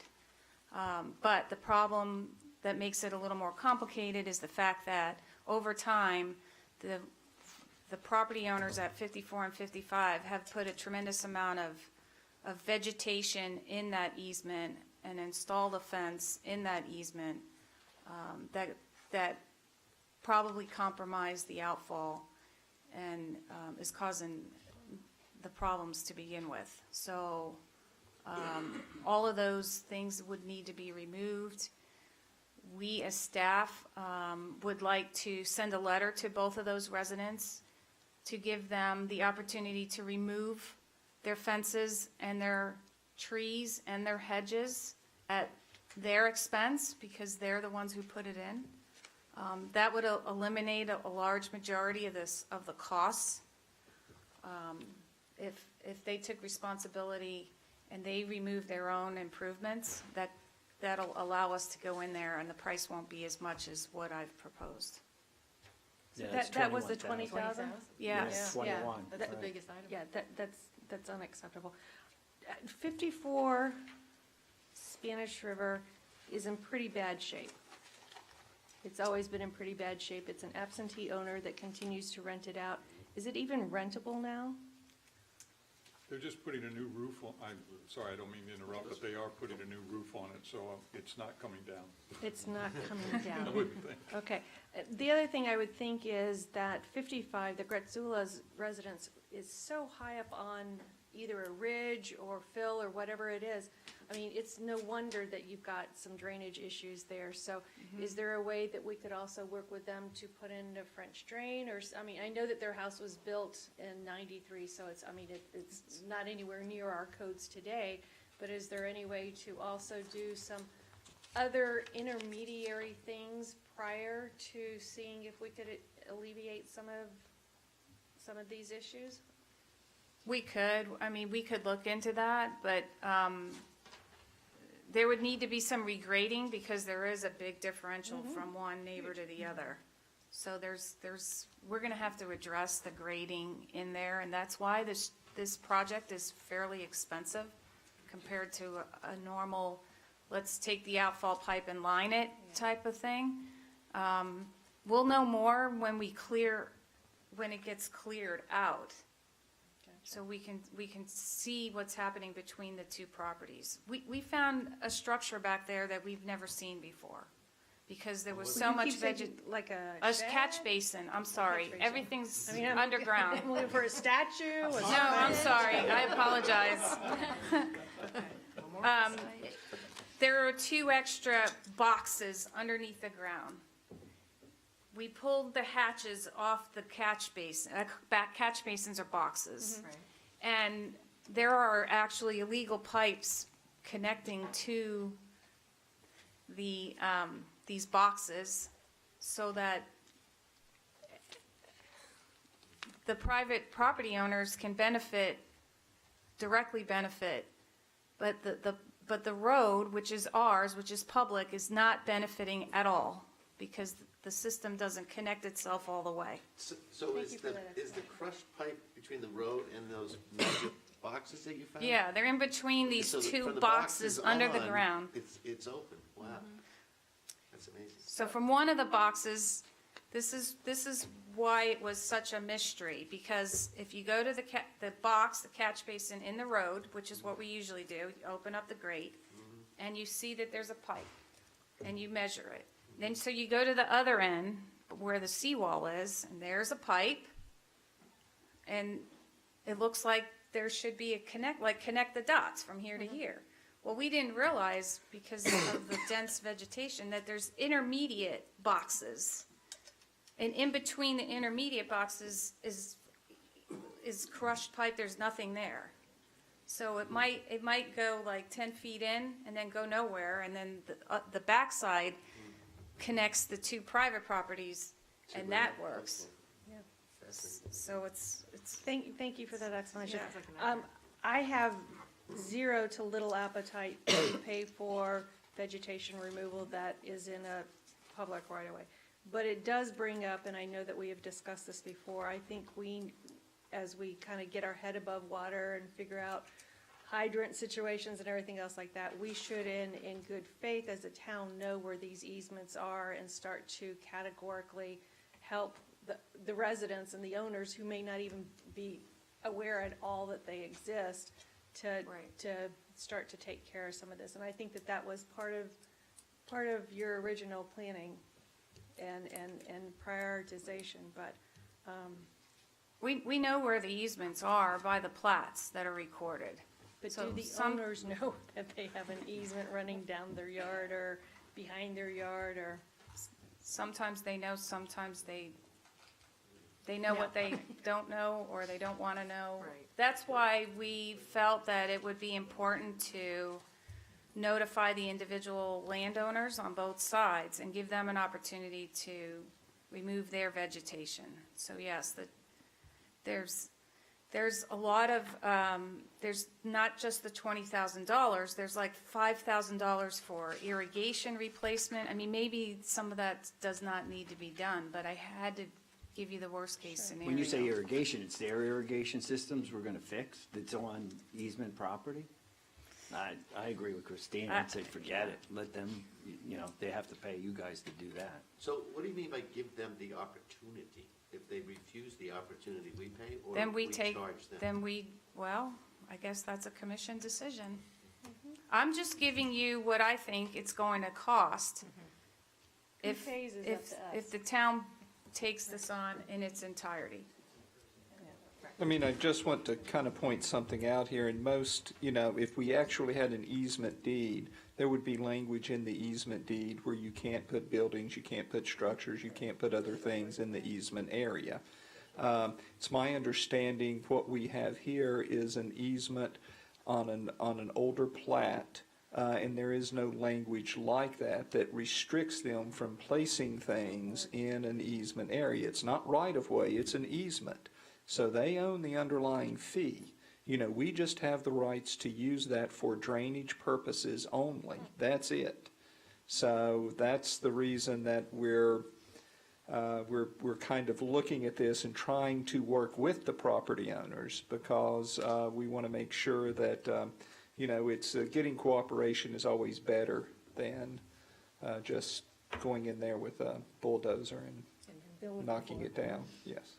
So bottom line is it's the town's cost, because. Well, I don't want to say that either. I would say we will try to do our best to work with them and see what we can come up with. But at the end of the day, there is a drainage easement there that gives us the right to go in there and maintain that easement, so. And this problem has been going on for years. I can tell you when I first was running for commission, I walked down through Spanish River Drive and ran into a resident that spent probably 2 hours telling me about the drainage problems that's coming from that drain. It's putting a considerable amount of water, maybe 4 feet or more in some of the yards, and making it difficult to get out of the driveways, and it runs down to the cul-de-sac at the end of Spanish River and Bimini. So it needs to be fixed, and that's one of the reasons why I voted no on the other issue, is because I wanted to look at all of these issues together and try and put some priority on them. But I think the residents that on Spanish River need some relief from this consistent flooding. And if we were to do this evening, have the town attorney send out the notice that gives them 30 days to clear their vegetation and whatnot, whether or not they do that, but give them 30 days. We're into June, and that's the hurricane season. And so we're going to get more flooding if we get more storms. And we're already having problems right now with the rains. So, I mean, if I can, just on the timing issue, I just want to point something out. First of all, the letter would probably come from the town asking them to remove their vegetation, that within 30 days we would like to start. However, we have to keep in mind, if there's not another, based on the proposal or the proposed cost estimate that we have from the town engineer, if we can't find another piggyback contract or something like that to piggyback off, we're probably going to have to go out to bid and do that. And then you're looking at a minimum of 2 to 3 months on something like that. So I just want to make you aware of the time frames that we're looking at. If you give direction tonight to say, to authorize, I guess, to go ahead and start to do this, we can certainly see, and I know I'd already talked to Lisa about it, to see if we can find some other agreements out there that we can piggyback off of that will comply with our purchasing code. And if we can do that, then we can do that rather quickly. But it would still have to come back to you all with an agreement on something like that anyway. So I just want to mention that to you as far as timing. Yeah, but to your point, Commissioner Magruder, I'd like to know what's the guesstimate on the A1A break. I'd like to know what's the guesstimate on the hydrants. And we just already earmarked 25. So have we used up the 300? Have we come close? I mean, I don't think we need to, I think we should be a little bit more judicious and not be making these decisions one by one. That was my point before the last I know vote. it was. We're Yes. getting slowly warmed up to it. So, So we're going to do, hold this? No, I just wanted to have those numbers. I mean. right. Yes, this project here will be in direct competition with the hydrants that we're gonna be talking about later in the evening. And I understand flooding, but you know what? Hydrants, I don't think we have a choice on. Correct. Not financially, not morally, not ethically, nothing, so. I'd hate to make this decision before we talk together. Hydrants could be up to 125,000. 125, Up thank you. to. That's correct. Okay, and how about the A1A break that we just had? Based on the history of what we, 30,000? 30? Okay, so can we do the quick math on this and see if we have a penny left? That's 155. We also have to remember the town engineer's line is fully expended at this point, so we need to fund the town engineer for another 6 months. Which would be So we're looking at approximately? probably 75 to 100,000, depending on which projects you want to move forward with Okay. and how many building permits come in for her to review in the next 6 months. Yeah, but aren't they a pass-through, the building, the pass-throughs? The building permits? Oh, okay. The building permits are. I think they understand. So Lisa, on this, So that's 372. on this contract, vegetation removal 20,000, you subcontract that, you don't do that, I right? don't do, this is not, It's not Lisa this is and a not shovel. me. This is not me. This is a contractor. This is Okay. estimated Just giving us construction your cost. numbers. She's construction administration at best, right? Right. Right. So, but I understand the timing sensitivity, but in particular, let's figure out if the residents are willing to do the clearing, because that would make Right. a difference. That's what I'm thinking, hold off on this. See what kind of joy you can get with the letters, which will reduce it. 20 would help. There's a lot, actually. Yeah, 20. 25, it's almost Right. 30. Yeah, that would help. Can I ask Because one just so more? everyone is aware of the, turns out the fire hydrants have not been maintained, for years. So the staff went through and did a quick analysis, and it looks like we have around 30 that actually don't operate properly. And depending on how poorly they're operating, it costs up to, was it $3,000 to replace each of them. So that's what we're suddenly facing at the end of our budget year out of nowhere. Before we move off that issue, can I ask Lisa a question now? Those pipes that weren't done by the town and the individual property owners put those pipes in? The pipes you're talking about? No, we don't, I can't tell you. It was way before me. It's, Okay, but it's there's older pipes- than 20 years. Okay, but they've got to be coming off those people's properties, right? Because it's not a straight line like you have the Right. drainage. You've got perpendicular lines coming in, right? Correct. So when you do the drainage, are you going to hook those lines back up, or are you going No. to close them off? Clo- So you're going to close them off, okay. Right. Everything's coming out, and it'll be replaced brand new. We can't keep the old at all. So from the road box to the wall, not beyond the seawall, to the wall, it'll all be replaced. Okay, thank you. So, But to your point then, I mean, let's maybe not be completely black and white. If those perpendicular pipes are actually helping alleviate standing water and flooding on, it may be 3 houses away, you don't know what it is yet. Would it be to the detriment of the function of what we're gonna do to not allow them to stay? I mean, what we'd hate to do, I think, as a town is to say, we're just cutting them out and then all of a sudden, 3 houses down the row, all of a sudden they're under, 2 feet of water. They don't understand why. Each property needs to maintain their own drainage on their own property, and it appears that these pipes are going directly into the town system instead of maintaining the drainage on its own properties. Yeah. They're small. They're like 1-inch or Oh, 2-inch good. pipes compared to an It might- 18-inch It might drainage be an pipe. irrigation thing. somebody sprinkles already. From 20 years All right, ago. so we seem to have decided to instruct the town attorney to send letters to the 2 residents encouraging them strongly. She said the town manager. Right, I think the letter might, I guess we can try first with the town manager or town engineer, and then we can kind of go from there and see what response we get. That would be my And then we'll suggestion. revisit this item after we get the responses. Next month, I would Yep. suggest.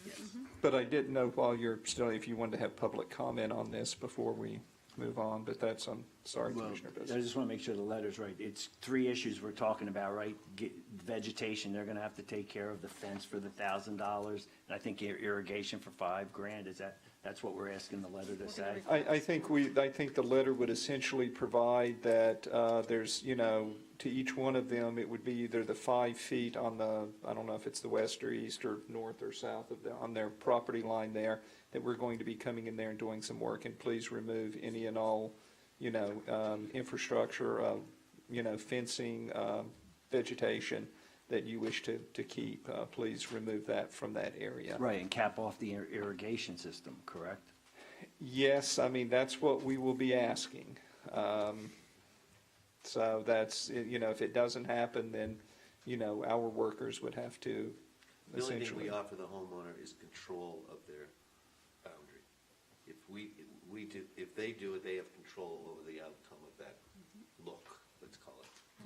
They would be responsible for moving their Right, but mature palms and whatnot. if they don't do it, then we just go in and They're clear. going to be gone. Fencing and everything. Okay, public comment? Yeah, Terry Brown, Harvard I South. I come up and identify myself and give my address, and yet you allow people from the back of the room to yell out questions. So, and you allowed an action item to occur that you're going to authorize $25,000 without public comment. I So, thought I had done public comment. So I'm No, sorry. you didn't. I was waiting to come I up. thought I had. Okay, you had not. I'm glad we have Brian as our attorney. I was concerned about the procurement method for these things. This is something that needs to be expedited. These folks have been suffering long enough. You can adjust your budget by doing a budget amendment. You have surplus money. You have a tax season coming up. You can do both the hydrant and this drainage project. And you can contact the county engineering office. There must be hundreds of people out there, not disrespectful to Lisa Tropepi, that do these simple drains, and you can piggyback on a county contract and get a contractor in here and get it done. And it needs to get done, and you can do it without a bid. Thank you. Okay, so we are moving on to the next item. Appointment to open positions on the Board of Adjustments and Planning and Zoning Commission. I'm sorry, was there direction, I guess, was there direction on that item? I didn't know if I missed it or not, or just wait? Okay, the letter, and that was it, Right. nothing else. Consensus Okay, is on sorry the about letter. that. Tracy? Yes, as you know, there are openings on the Planning and Zoning Commission and the Board of Adjustment. We have Hans Kahlert, who is moving out of town and no longer qualifies to serve on the Board of Adjustment. And then you also have a regular member seat vacated by Susan Hurlbert, who now sits on the commission. And you have two alternates, Kimberly Duke Pompeo and Martin Michalek. And on the Planning and Zoning Commission, you have the two openings for the alternate members, Neil Hennigan and James Lemming. We have all of the members who have indicated that they would like to continue serving. And if you appoint all of these individuals to continue serving, you will still have a vacancy on the Board of Adjustment for an alternate member, as we did not receive any new applications to serve on the boards.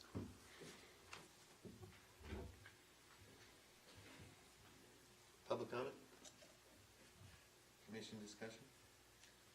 So we could just make a motion to keep the current slate, and then Tracy, in the next, or whoever puts the newsletter out, mention there is still an opening. Yes, I would suggest moving Martin up to the regular member on the Board of Adjustment, and also Robert Sloat as a regular member of the Board of Adjustment, and then the rest of the members keep the same. Okay. I move to appoint Neil Hennigan and James Lemming as alternate members of the Planning and Zoning Commission for a 3-year term. Second that. All those in favor signify by saying aye. Aye. Unanimous? Next motion? I move to appoint Martin Vishalek, did I say it right? As a regular member of the Board of Adjustments for a 3-year term, Robert Sloat as a regular member of the Board of Adjustments for a 2-year term, and Kimberly Duke Pompeo as an alternate member of the Board of Adjustments for a 3-year term. I'll second. Okay, all those in favor signify by saying aye. Aye. Go ahead. Third motion? I move to direct the town clerk to re-advertise for the Board of Adjustment alternate member vacancy. I second that. All those in favor signify by saying aye. Aye. Unanimous? I would just like to, although he's not here, thank Hans. Hans has in some way, in form and fashion, been on either this or the planning, I believe also the Planning and Zoning Board for many, many years. And they're a great young family, and we will miss them. Okay, zip code update. I don't see Bob. No, he is actually not feeling well this evening, so if we could defer this to the next meeting, that would be appropriate. The only update, just a quickie, is Rep. Caruso will support us in this endeavor, which is good news. That is good. Okay, number 11, first reading of ordinance 2019-07. Brian, you're up, it says. Well, I think, let me see, who wants to read, we need to read the caption. I got it. Okay. Ordinance number 2019-07, an ordinance of the town of Ocean Ridge, Florida, amending its code of ordinances by amending chapter 63, general administrative provisions, article 4, site plan review procedures, section 63-56, concept development plan review, to modify the process to provide that the Planning and Zoning Commission shall have approval and or denial authority, and to provide for other criteria and an appeal process, providing for codification, repeal of conflicting ordinances, severability, and an effective date. At one of the commission's earlier meetings, you had directed that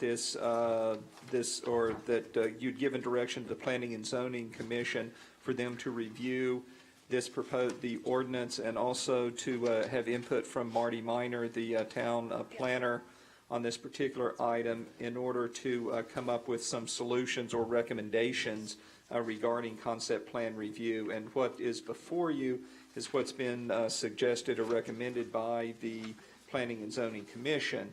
Basically, that, and most of these suggestions are from Mr. Minor and recommended by the Planning and Zoning Commission.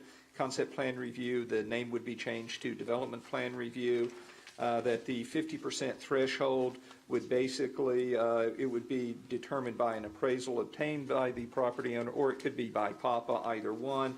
Building official has the authority to take projects. Currently, right now, the items that would go in front of the, for development plan review in front of the Planning and Zoning Commission would be new construction, and it would be construction that exceeds 50% building size threshold or 50% in the cost of the structure. What we've also done is added some language that in the event that the building official determines or looks at the criteria and has some issues or questions regarding whether or not the work that is being proposed actually meets the town code, that he or she would have the ability to bring that up in front of the development plan review for their either approval, denial, or approval with conditions. We've also added some criteria on the current criteria that exists that the concept plan review looks at, or that the P&Z board looks at under concept plan review regarding height and scale of the structure and its compatibility with the neighborhood and architectural style and elements, that they shall also be consistent with other portions of the building. The big change on this is that the Planning and Zoning Commission shall have the authority to approve or deny or approve with conditions any application that is brought before them. Furthermore, that if an applicant or if there is a property owner who lives within 300 feet of the property, if they are feel that that a wrong decision has been made one way or the other, then they can appeal that up to the town commission at your next available town commission meeting. And those are the major changes. Now, there are two items, I think, in the item number 11 in the ordinance that was handed out that is in front of you. There are two highlighted sections, and those sections are amending what was actually in your booklet there to provide that as far as the size of the structure, or that the 50% in the cost is really, or that renovation is classified as, it would have to be under substantial improvements per the Florida Building Code. Let's say that if someone is, I don't know, putting very expensive tile in their home, but it could run afoul of the cost increase, but that is not something that the P&Z Commission would really look at. And on the appeal, that it is clarified to provide that written notice of the appeal of the Planning and Zoning Commissions must be made, Planning and Zoning Commission's decision must be made within 30 calendar days to the town clerk. So those are the two added changes that are in front of you for first reading on this ordinance. Okay, public comment? Commission comment? Well, and I forgot to add Mr. Gray is here also. It's Jerry Gray, 130 Allen Drive. Rick, you were at the last meeting?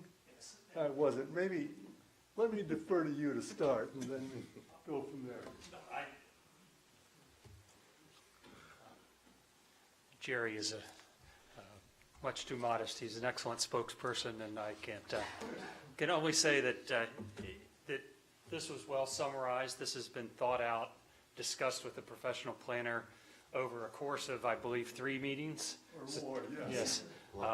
We've gone back and forth and tried to be very considerate of both the people who are building in this community as well as the homeowners that are impacted.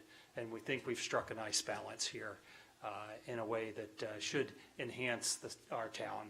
And we, the poster project for this that came up over and over is the condominiums that were built on the beachfront that are at the Briny Breeze, and everyone knows these. And they went through and maneuvered the rules and were built without the review that I think we could have done much more for this town had it gone through the proposed process. So If there's any questions, Jerry and I would be happy to try to answer. Thanks, Rick, and Jerry Gray, 130 Island Drive. Look, that was well said, Rick, thank you. I would just like to add one more thing. It's important to note that the Planning and Zoning Commission does not see itself as a dictator of taste. It merely is a threshold look at making sure what's going to be built isn't totally out of style, out of touch with everything else in town. And for example, if somebody wants to build a contemporary home next to a Tuscan home, that's not anything that we're going to be addressing or arguing about. It's more, as Rick said, proportion and just overall compatibility. Thank you. And this is really, as Rick said, we've really hashed this over pretty good because we don't want to be dictators. We want, yeah. I think this came up to commission over a full year ago. This was going on for up to 2 years. Yes, and we, yes. I think he had a terrific balance in this document. I just want to make sure that you guys saw the yellow additions. I just heard it, and it makes sense to us. Okay. Likewise. Great, so just thank you so much because you accomplished an impossible task. If there's no other comments, I'd like to make a motion. I move to adopt ordinance number 2019-07 on first reading. I'll second. All those in favor, signify by saying aye. Aye. Unanimous? Okay, 12, first reading of ordinance number 2019-08. Want to start out with you, Tracy, and Yep. then move to Brian? An ordinance of the Town of Ocean Ridge, Florida, amending its code of ordinances by amending Chapter 64, zoning, Article 1, District Regulations, Section 64-1, RSF and RSC, Single Family District, Residential District, Section 64-2, RMM, Medium Density, Multiple Family Residential District, Section 64-4, RHM, High Density Multifamily Residential District, Article 2, Plan Residential Development, Section 64-24, Development Standards, and Article 3, Supplemental Regulations, Section 64-50, Location of Exterior Residential Equipment and Accessories to modify the regulations regarding screening of flat roofs and roof accessories, providing for codification, repeal of conflicting ordinances, severability, and an effective date. Okay, I'm going to apologize. I'm going to be a little bit more confusing than I normally am. So with that said, the ordinance that is in your book, okay, I want you to take a look at that one. The only thing to add to that one is the one that was attached is just the definition of parapet. So please just add that to the ordinance that is in your book right now. So this ordinance came forward. P&Z had recommended some changes regarding parapets because there was a concern about large blank walls in the town. And the easiest, I think it was several discussions, and I'm sure that Mr. Carey or Mr. Gray can confirm this along with Wayne, that where roof parapet, where it was discussed on how to deal with it. And one of the, I guess the solution at the end was finally to say, look, let's deal with roof parapets on this. Now, I can say that the ordinance that the P&Z Commission recommend that we approve talked about a roof parapet height of 24 inches. After that meeting, staff, or I think Wayne, and Wayne can certainly comment on this as well, I guess he reviewed, took a closer look at the building code there, and we realized that the minimum parapet height per the building code was 30 inches. So just so the members of the P&Z board understand that rather than 24, we had to go with a minimum of 30 inches on that. And also on the other thing that we were looking at, and of course the 30-inch height, we were talking about, that would be a parapet that extends around the flat roof area of the roof. And the other thing that we had changed on there was basically to provide that as far as rooftop mechanical equipment, that it would be screened on all sides. However, there was some discussion, and I can't remember if the direction from P&Z was that I think it was just not to exceed rooftop equipment should not exceed the height of the parapet. However, once again, I think when Wayne was looking at that, the height of the parapet is increasing to 30 inches, so that's what we made.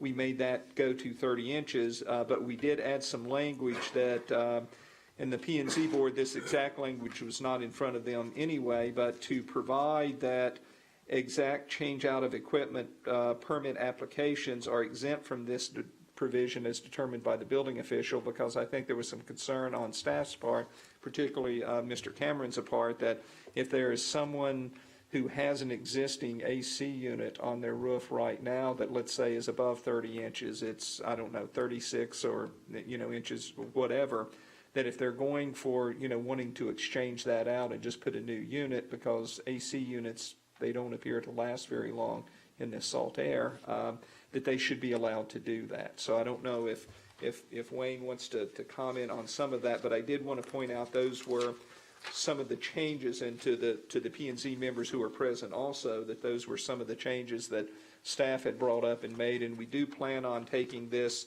if you approve it on first reading, we'll bring it back to their meeting on Monday just to confirm with them and make them aware of these were a couple of the changes that staff felt that we needed to make. What I've got up on the screen are further explanation as far as why the changes were made.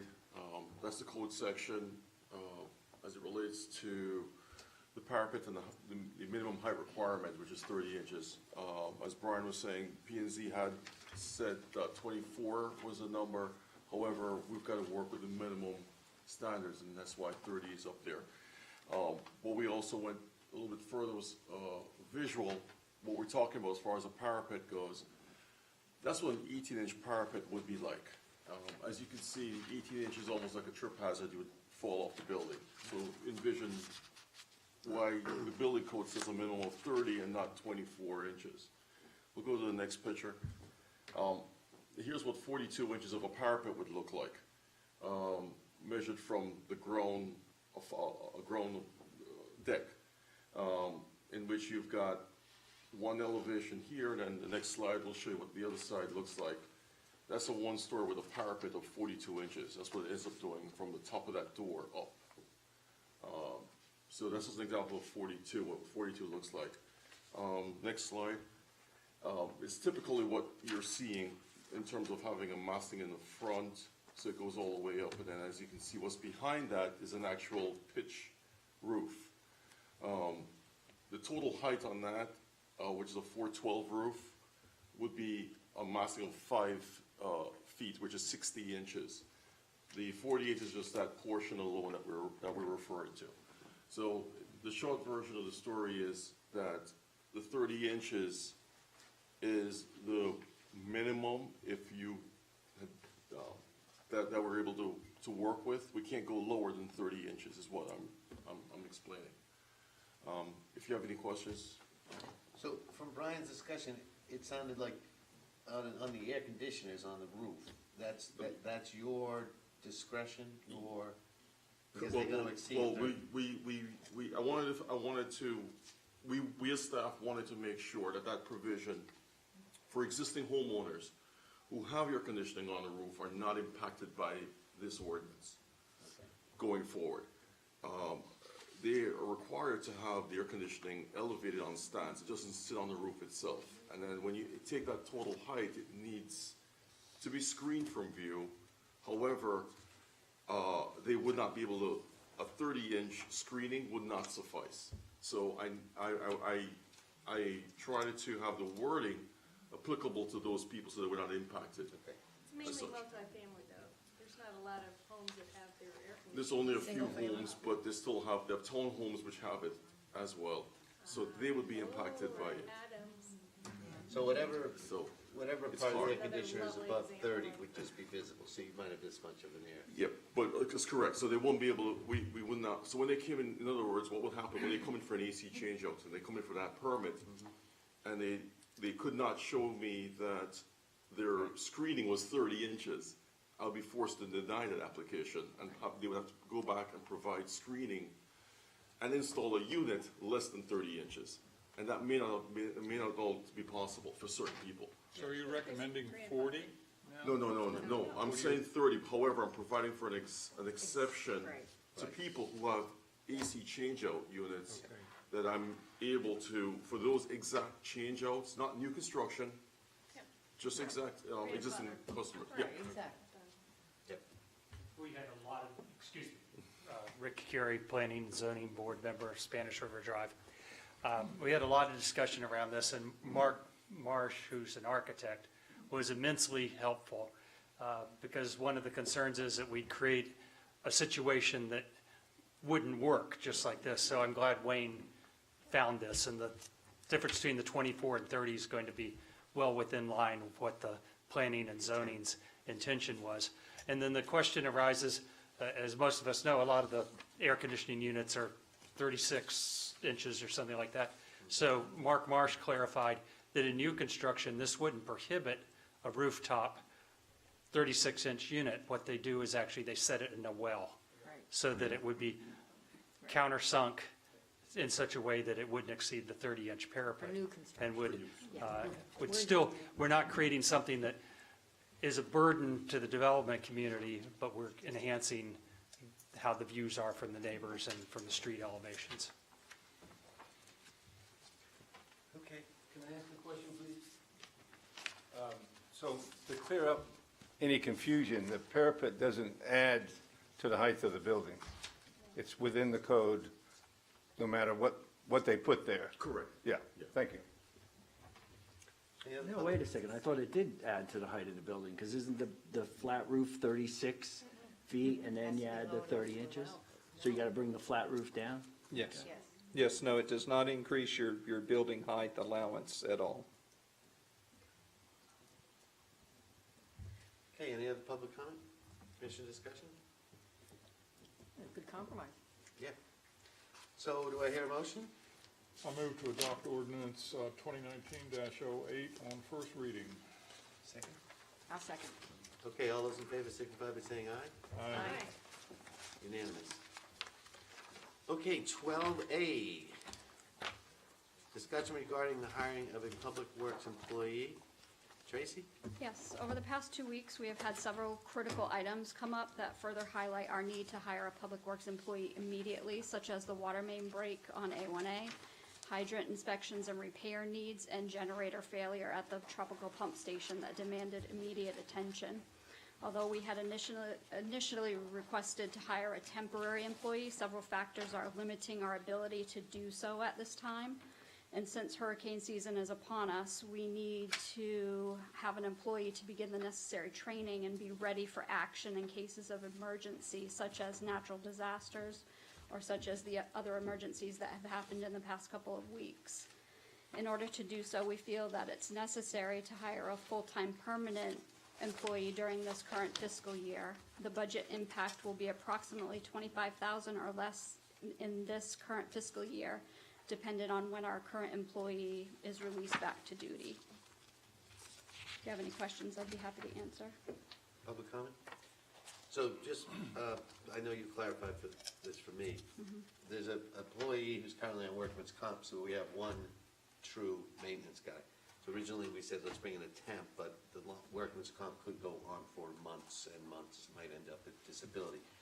So rather than try to Band-Aid this, we're at the state where we need to add a second employee, and then hopefully within the next several months, it'll resolve itself and we'll be back to 2 staff maintenance. That's what we're hoping. Any discussion, commissioners? I move to authorize the acting town manager to hire a full-time permanent public works employee immediately, utilizing funds from the public works salary and benefits line items, as well as the contingency line item if needed to cover the salary and benefits, and to adopt the updated job descriptions for the Public Works 1 and Public Works 2 positions. I'll second it. All right, all those in favor signify by saying aye. Aye. Unanimous. I just want to thank Wayne for doing the job of about 4 right now, so we appreciate it. And Billy Armstrong. And Billy Armstrong. And Billy, yeah. Okay, 12B, discussion regarding fire hydrant maintenance. Tracy? Over the past several weeks, town staff has been working in conjunction with the city of Boynton Beach to ensure our fire hydrants are operational. I want to thank all of the staff that has been involved in this arduous process, including Public Works staff and also the police department. Although the inspection process is not complete yet, as of today, there are 4 known hydrants that are completely out of service and require replacement by a licensed contractor. The estimated cost for the 4 replacements is $45,000. Another 6 hydrants need to be serviced by the contractor at an estimated cost of $40,000. Although there is much work to be done on the remaining hydrants, this is a minimum that needs to take place immediately for life safety purposes. We currently have $30,000 budgeted for hydrant maintenance for the current fiscal year. The rest of the funds will need to be taken from the capital fund and/or the contingency line item. Public comment? Commission comment? We also have some pictures to show you. This is the current state of some of our hydrants. So are the ones that are shrouded with black garbage bags the non-operational Yes. ones? Yeah. Okay. That's the shocking part when you drive around. Mhm. Yep, yep. So also, Tracy's part of all this, obviously you'll take care of this, I don't want to be redundant with you, but obviously there needs to be implemented a maintenance plan. Absolutely. I understand there was a maintenance plan, but it was just ignored or by the person responsible for it. So Yes, and during your May 30th budget session, you'll see increased costs for maintenance as well, so that we can get the system back up to where it needs to be. It's gonna be a big cost. And is Boynton in line with our doing the repairs and not requesting a pumper truck or anything else like that? Absolutely, yes. I wanna, like I said, I wanna thank the staff, especially the police department and Billy in Public Works. They have been working on this a lot in the past week or 2. I also want to thank you guys for the pictures. It makes a big difference with the parapet and stuff like this.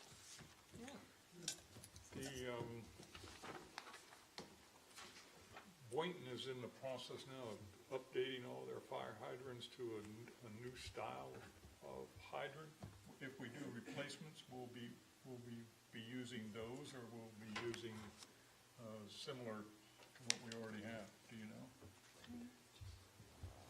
At this point, those hydrants actually cost double the cost of these existing hydrants. Because at this point, the fire department has no objection to us working with the existing hydrants that we have. So at this point, we don't have it in the budget to go in that direction. Sure, yeah, that was the question, I didn't know about the cost. On these existing hydrants, are we rebuilding them, or are we purchasing them rebuilt? No, it's not rebuilt hydrants. The hydrants that we're talking about replacing, these are new hydrants. And it's going to be, the work's being done by the contractor, which is Line Tech. And Line Tech is the authorized contractor for Boynton as well as for us. there's 4 replaced. Yeah. That's replaced, and then the other is repaired. Wayne, why is Boynton going with a new version of fire hydrant that's costing twice as much? Like, what's the difference? That I don't have the information on. Maybe the chief does. The hydrants that they've started to use are touted as having less maintenance and less rust issues and less corrosion issues, and are easier maintained over the course of a period of time because they're not as exposed. They do have a different connection system. It's unfortunate, but if you ask the person who purchased them, they're the best thing on, since sliced bread.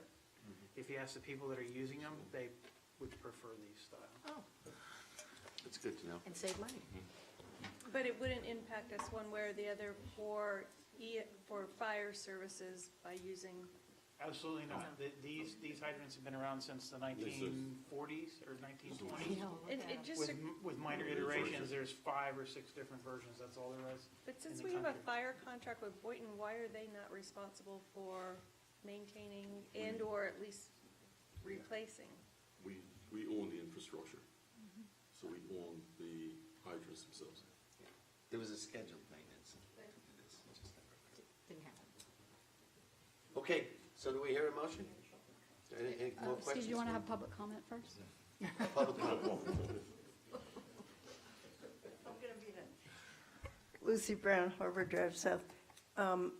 Couldn't we make it part of the contract, like a term of the contract that while they wouldn't do the repair, they would do the checking every year? The people that are doing the fire protection? Would that make sense?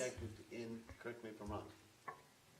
This has been derelict. There's a person responsible for this dereliction of maintenance, and it wasn't discovered until recently. So the town was doing fine maintaining its fire hydrants until this transpired. When were they last maintained? When were they last backflushed and checked to see if they were working? We are unsure. Right. And yet you had $30,000, you said, in the budget for maintenance. And how many years did somebody never notice that we weren't spending any money on maintenance? Don't know the answer to that. And that wasn't the fault of the people we contracted with. That was the town manager, not Tracy. Right? You may be on. But we could put it into the contract, just an idea. Well, isn't there some kind of a maintenance schedule that we have listed for all the Oh, yeah. hydrants? Okay, It so definitely somebody is. was incorrectly checking them off? Okay. But it may, if it is not going to affect our negotiating process for our 2020 water contract, we may want to look at, see if there's, a redundancy to make sure that we keep ourselves in check. I don't know. I'm not sure, but I think 30,000 is probably for parts, not necessarily for labor, because the labor was free. Okay, so we gotta fix these ASAP, so there's really nothing. And then as far as moving forward, if there's other hydrant ideas that, Can I clarify a couple things just so that people don't walk out of here thinking that we are in the sky is falling completely mode? Numerous members of the staff have been working every day since we discovered this issue to clarify it. If you see a hydrant with a black bag on it, what that means is that it is not fully functional. Many of the hydrants that we have are functional. However, they don't meet the minimum standards. It's the only way for us to notify the fire department when they pull up that they may encounter an issue. We're working with the fire inspector, and she's passing this on to the crews that work on what particular portions of a hydrant are working or not. The 4 hydrants that the manager has brought to you that are out of service, one is on Thompson Street. It was run over by a truck or something. It's gone. That has to be fixed. One of them we tested, the water's coming out the bottom, not a good sign. Another one, we turned it on and we get less than a garden hose coming out of it. One of them is just so deteriorated that we're afraid to turn it on. Those are the 4 that are out of service that we've earmarked. There are fire hydrants within close proximity, between 600 and 1,000 feet, that can service that particular area. We encountered 32 fire hydrants out of 137 that we inspected in one day. Unheard of by Boynton standards, unheard of by any other standard, that were not fully functional. So you have on each fire hydrant, you have 2 caps on the side that are 2.5 inches, and you have one in the middle that's a 6 inch. A lot of those hydrants we're able to access and flow water from the 2.5. The 6s are stuck. That's the bottom line. Billy Armstrong is going through, if some of you probably saw him today, in his truck with a different set of tools, and he was able to get. We agreed with Boynton Beach to try and make 11 hydrants in a specific area functional throughout town to meet the 600 to 1,000 foot radius, so that we had absolute 100% use of those hydrants. Today we were able to make 6 of those functional. Tomorrow, the Lord willing, and Billy's back doesn't give out, we'll be finishing some other areas, and then on Wednesday we'll be going through it again in hopes that the effort and the tools that we continue to purchase as we figure out we need them work. So it's not as dire as circumstances it may seem on the dais. It is an expensive thing to fix, yes. We're ordering the equipment necessary to perform the tests that are required by the state and the fire marshal. We do not have them on site. We have not had them on site since approximately 2009. If There's you your want to answer, Lucy. contract with Boynton to take care of our fire hydrants, according to the Boynton Fire Department, it would be through their public works or their water utilities department. So it will be done as part of our water contract, because the fire department does certain random checks, but they receive the fire hydrant testing and usability, flow testing reports, and function checks from their public works department. So we're currently working with them to get some tools from them to assist us in getting some of these items back online. So we're fixing them as we can. Hopefully Billy and you will be able to continue to fix them. I want to thank you, Billy, because I know Well, you were out there. there were my two lieutenants, myself and Billy went out Out there with the Wayne wrenches. to try and dig ourselves out of a really quick falling hole, and I think we did And a then wonderful as part of job. the water contract, It just takes time. It's just very, at it's least very, look at it. very time consuming to get some of those things off. Cool. We've been very successful, and Billy's done a fabulous job. Thank him We're from gonna all of us. Continue this week, and you should be able to get a better estimate, I think, by your next meeting as to where we actually see the whole system. All right, so do we have somebody making a motion here? I'll move to authorize the acting town manager to expend funds not to exceed $100,000 in the 2019 fiscal year for fire hydrant maintenance. A second? Second. Okay, all those in favor, signify by saying aye. Aye. Unanimous? Okay, we have, did I miss one, Tracy? Nope. Town manager, We're good. right? Town manager's report. Okay, just a reminder to residents, we have a special town commission meeting set for May 30th at 2 PM for the purpose of the budget workshop. The first draft of the town budget will be presented at that meeting, and the commission will have the opportunity to make comments and/or adjustments at that time. The meeting is open to the public, and we encourage attendance. When will we have the backup for that? By the 23rd, hopefully. Okay, thank you. The Woolbright Bridge openings, I reached out to the city of Boynton Beach, and Mr. Groff indicated that the city would be willing to collaborate with us. However, Chief Hutchins has been working on the project, and I think he might have an update for you on that during his report. The Blue Star Memorial Marker Ceremony is going to be held here at Town Hall, and it's led by the Garden Club, and I want to thank Dr. Lynn Allison and Barbara Cook in conjunction with the American Legion, who are planning that ceremony. It will begin here at 11 o'clock at Town Hall, and a reception will be held immediately following. As you know, the town has been focusing more on drainage in the past year or so. We have discovered that we either lack the drainage easements to access the drainage pipes, or residents have planted vegetation within the easements, making it difficult to access the area. We talked to you about that earlier in the meeting, so you're well aware. I'm not going to go any further on that. We'll talk about it more in the next month or two. We received our permit from DEP to finish the crossover at Beachway, and we're now waiting for our contractor to mobilize. We're expecting them today. However, due to the weather over the past week, they've been delayed a little bit, so we're hoping by the end of this week if they can come and finish the project. They've let us know that they are going to be putting extra manpower on that so that we can try to get it done quickly. The annual free shredding event for residents of Ocean Ridge was a really great success this year. It was very well attended, better than any other year we've had so far. And upon resident request, we're going to consider the expansion of the program next year with holding one event in April and also another one in November or December as more residents are here. I just wanted to mention that I've noticed over the past several meetings that residents are making complaints directly to the town commission. And we want to encourage the public to please come to town staff because we are here and available for you at any time.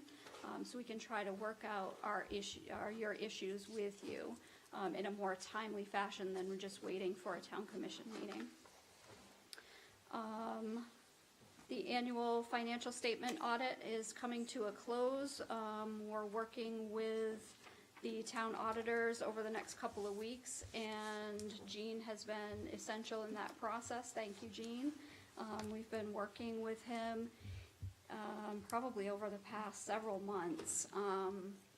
And you should expect to see the audit presentation at the June meeting. I also want to thank our Assistant Town Clerk, Kathy Gatewood, for her persistence in obtaining a new mailbox for Town Hall. It was in really bad disrepair, and the residents were actually scared to put their mail in there. It was that bad. So thank you, Kathy. The new mailbox was installed on April 30th, and it's working well. And then last but not least, I attended the Garden Club annual luncheon last week, and the town was presented with a landscape design award for a public facility, awarded by the Florida Federation of Garden Clubs. This is the award. We'll be putting it out in Town Hall. And I want to thank the Garden Club members, the staff, and any residents that were involved in that process. That's it. Yeah, That's all I have. that's good. Can I ask Tracy a question? One of the examples that you had mentioned about when I asked you about this, the residents should come to you before they come to the commission. Because I also asked you what happened at the same time with the Beachway problem. Like, why did it take us so long? And do you want to elaborate on that, or do you want me to tell you what you told me? Or I'll be glad to say it. And you basically said one of the residents, instead of coming to you or whoever was in charge of the Beachway project, went over the head and went to the DEP. And that cost us extra money plus time delay on getting that done.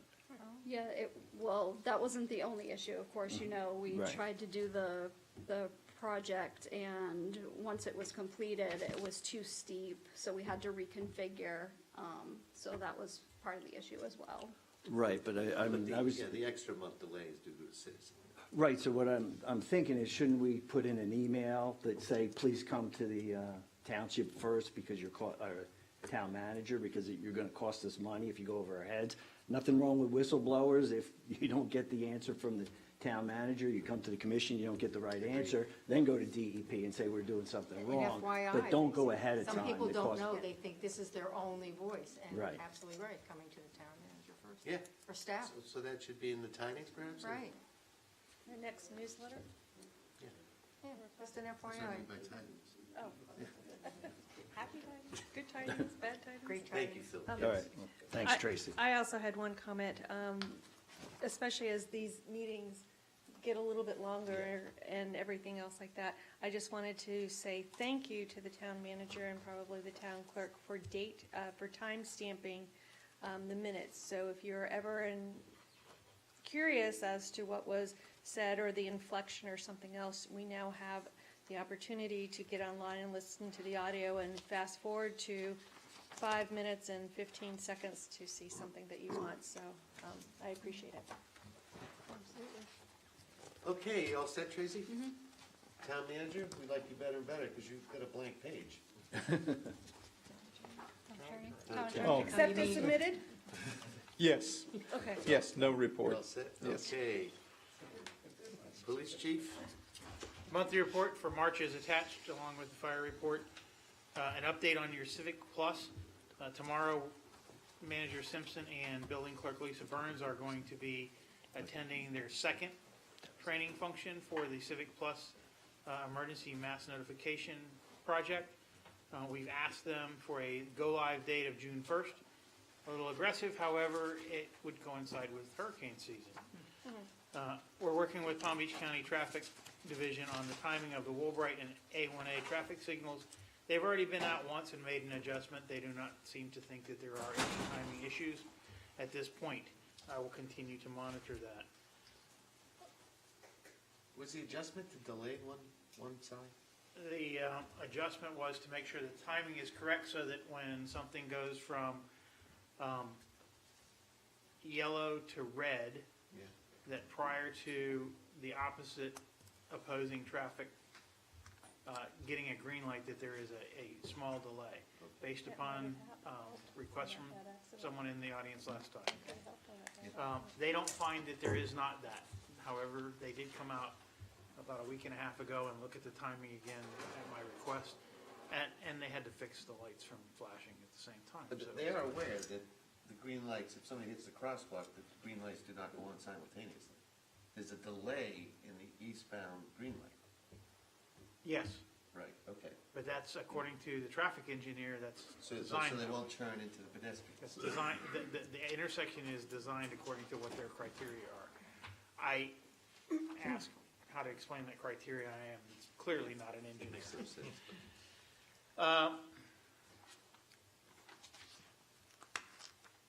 I was asked to look into the Woolbright Bridge timed openings. I reached out to the Coast Guard and to Barry Meavy of Palm Beach County Roads and Bridges. He's in charge of all the bridges in Palm Beach County, since it is a county road. The Coast Guard obviously has jurisdiction over anything that crosses the intercoastal waterway. I received a response very quickly from the Coast Guard. They have already evaluated this numerous times, as recently, according to the young lady I spoke to as last month on another request for the Southeast 15th Street Bridge. Based upon their response to me, the bridge is located across the intercoastal waterway. The East Ocean Bridge operates on the hour and the half hour and is located 1 mile to the north. Atlantic Avenue Bridge is located to the south, approximately 3 miles. It opens on the quarter and the three-quarter hour, and due to the timing schedules of those two bridges, placing an operating schedule on East Woolbright Bridge would cause vessel congestion based upon their timing of how long it takes to go from Ocean Avenue to Woolbright, and then from George Bush to Woolbright. It would cause vessel congestion in between the bridges, which create navigational hazards based upon what the constraints of that particular area are. And they say placing East Woolbright on a schedule, and I'm reading from their email, would not be possible for vessels to arrive at these bridges at scheduled opening times. So it creates additional problems for them, and therefore at this time, they're not amenable to placing Woolbright on a timed schedule. That's too bad. Barry Meavy from Palm Beach County recommended that I call this particular individual. I'd looked her up on the Code of Federal Regulations, and they were very helpful, very, very quick to respond, and knew the bridge immediately. So it does not surprise me that this has come up before, obviously. I don't believe at this point in time it's worth pursuing. Can I ask a question? Sure. Okay, I think you said Atlantic Avenue to Woolbright is 3 miles? That's what they're saying. It's 3 nautical miles, marker 1036 to marker 1039. Right, so if we had, because we asked for 2 things, remember we asked for a no wake zone also? If we have a no wake zone and the boat should run at 5 miles an hour, right?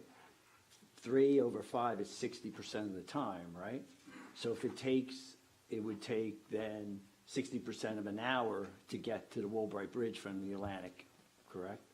So we have not asked for, in this particular discussion, a no wake zone. That's a completely separate issue to address with Florida Department of Environmental Protection and Fish and Wildlife. They're managed by different folks. If we were to get them to be amenable to it, and say that it was necessary for a no wake zone south of Woolbright Bridge for a finite period or distance, we would still have to then go to the Coast Guard and ask them again. I was asked to look at the bridge timing issue because it's something that is easy to get an answer on pretty quickly. Right, so my point is though, if you ask for the no wake zone, you get the no wake zone, then the timing would work properly. That's all I'm saying. I believe that. Because to go a mile would take you 15 minutes if you're going 5 miles an hour, right? Or maybe a little less, but you're not waiting that long. And then from Atlantic Avenue, because I'm talking about Ocean Avenue, Woolbright is a mile, right? And then from Atlantic the other way would be 60% of the time, and that gets you your 45 minutes. So it's 3 miles, according to their mile chart. It's 3 miles from Woolbright to Atlantic Avenue with a bridge in the middle, 3 nautical miles, with a bridge in the middle. Right, but that's on demand, so if you call enough time ahead, that moves up and you just go right under it. So their You don't studies, wait. according to my understanding, and I spoke to them on the phone and got the response in email, my understanding is that because Atlantic is on a timed regulation and because of the constraints of the ICW, no matter what they are, between that location and the fact that Ocean Avenue is timed, that's why they don't believe that Woolbright needs to be timed or should be timed because of the amount of travel time it Are you takes. going to continue on the wait zone? If you'd like me to call them again and. Yes, I and- would, I and then understand we what can. you're getting at. No, So when you have that answer, then we'll revisit this. I understand what you're saying. I'll make inquiry to FWC regarding the no-wake zones. I know that we have asked for them and been denied them multiple times over the last 14 years. Well, you were going to get Boynton involved too, right? Well, I'm trying. Okay. And the answer from Boynton is, yes, go ahead with what you like. We'll support you 100% as long as you do the work. They actually, they Okay. wanted the bridge thing. 3 of our employees have been nominated for awards this period. Officer Plesnick has been nominated to the Traffic Safety Council for an award. Officer Boyle for Community Relations to the ACES Awards, which is a large law enforcement and security consultant kind of industry organization. They'll be having their awards Thursday in Palm Beach Gardens, about 650 attendees annually to that awards. And Lieutenant Jones for a Command Officer Award to the Florida Police Chiefs Association. I need to thank Mr. Hathis on the behalf of my employees that were standing out directing traffic until 11:30 at night at the water main break for bringing them snacks and sodas and water. They appreciate that greatly since I left them on their own. Thank you, Do Chief. you have any questions? Questions? Okay, Wayne? I'm sorry, one more thing, Yeah. hot off the presses this afternoon. Briny Breeze's proposal for request for police services and security services. I assume that you still Yes. wish for me to pursue that. Yes. The time frame for this is very quick. I will be out of the office from the 17th to the 29th of May. I will work on this before that. We have to have questions back on the 30th of May, and the deadline for submission is June 13th. So I anticipate having to reach out to you individually with the manager very quickly, perhaps within the next few days, to determine our response as soon as I get a chance to read it. I got it, literally got it this morning at 8 o'clock on my computer. Good news. Okay, Wayne? The report, there is in the packages, if you have any questions. I just want to take this opportunity to thank the commission for their support by allowing us to go forward with hiring a full-time employee. It's really needed. So again, thank you very much for that. And I want to thank the chief personally. This has been a very difficult 2 weeks with the hydrant, and then we had the water main break. He's personally, not just emotionally supporting me, but personally been involved in communications and helping liaison with the fire department, Boynton Beach Fire Department, and making sure that we've got not just our hydrants in working order, but also the plan that we've got to be accepted and implemented so that we can move forward. And as a fire inspector, I'm thankful and impressed by the lieutenants and the work that they did in trying to help us with this difficult task, but I really appreciate their help. Thank you. Thank you. Thank you, guys. Yeah, really, thank you for it. Okay, budget process by Steve Cos, Mayor Cos. So, I don't wanna get into this now, we've been here 3 hours, these meetings are getting way too long, we're gonna have to have a discussion about how to make meetings shorter. But on the budget, I'm gonna talk to Tracy, unless you guys have objections, talk to Tracy and do a outline, of what we've kinda just been asking about here a little bit. In other words, the $600,000, we're discussing 20 items. We've already lost 200,000 of that 600,000, so we have $400,000 left. So what I'd ask the town staff to do is whittle it down to a prioritized form. Even if you keep all 20, I don't really care because they're not gonna make it. Just so we know, we're hamstrung now with this fire hydrant situation, which could literally go through up to $150,000. I mean, it's kind of never ending. And the A1A break. And the A1A break, and we gotta fix the tar out here as well. Yep.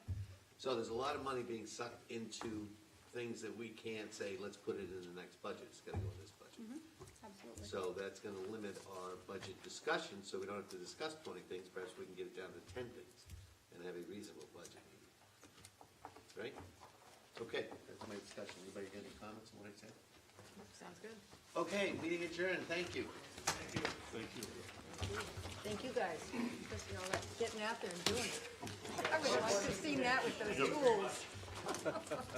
You guys did great on that. I just went Thanks for your support. Tracy said she was bringing back the PNC. And you said what? Well, thanks for all that. Yeah. Okay, so I'll give them back when I get this. Oh, okay. Oh, okay. Okay, all right, thank you.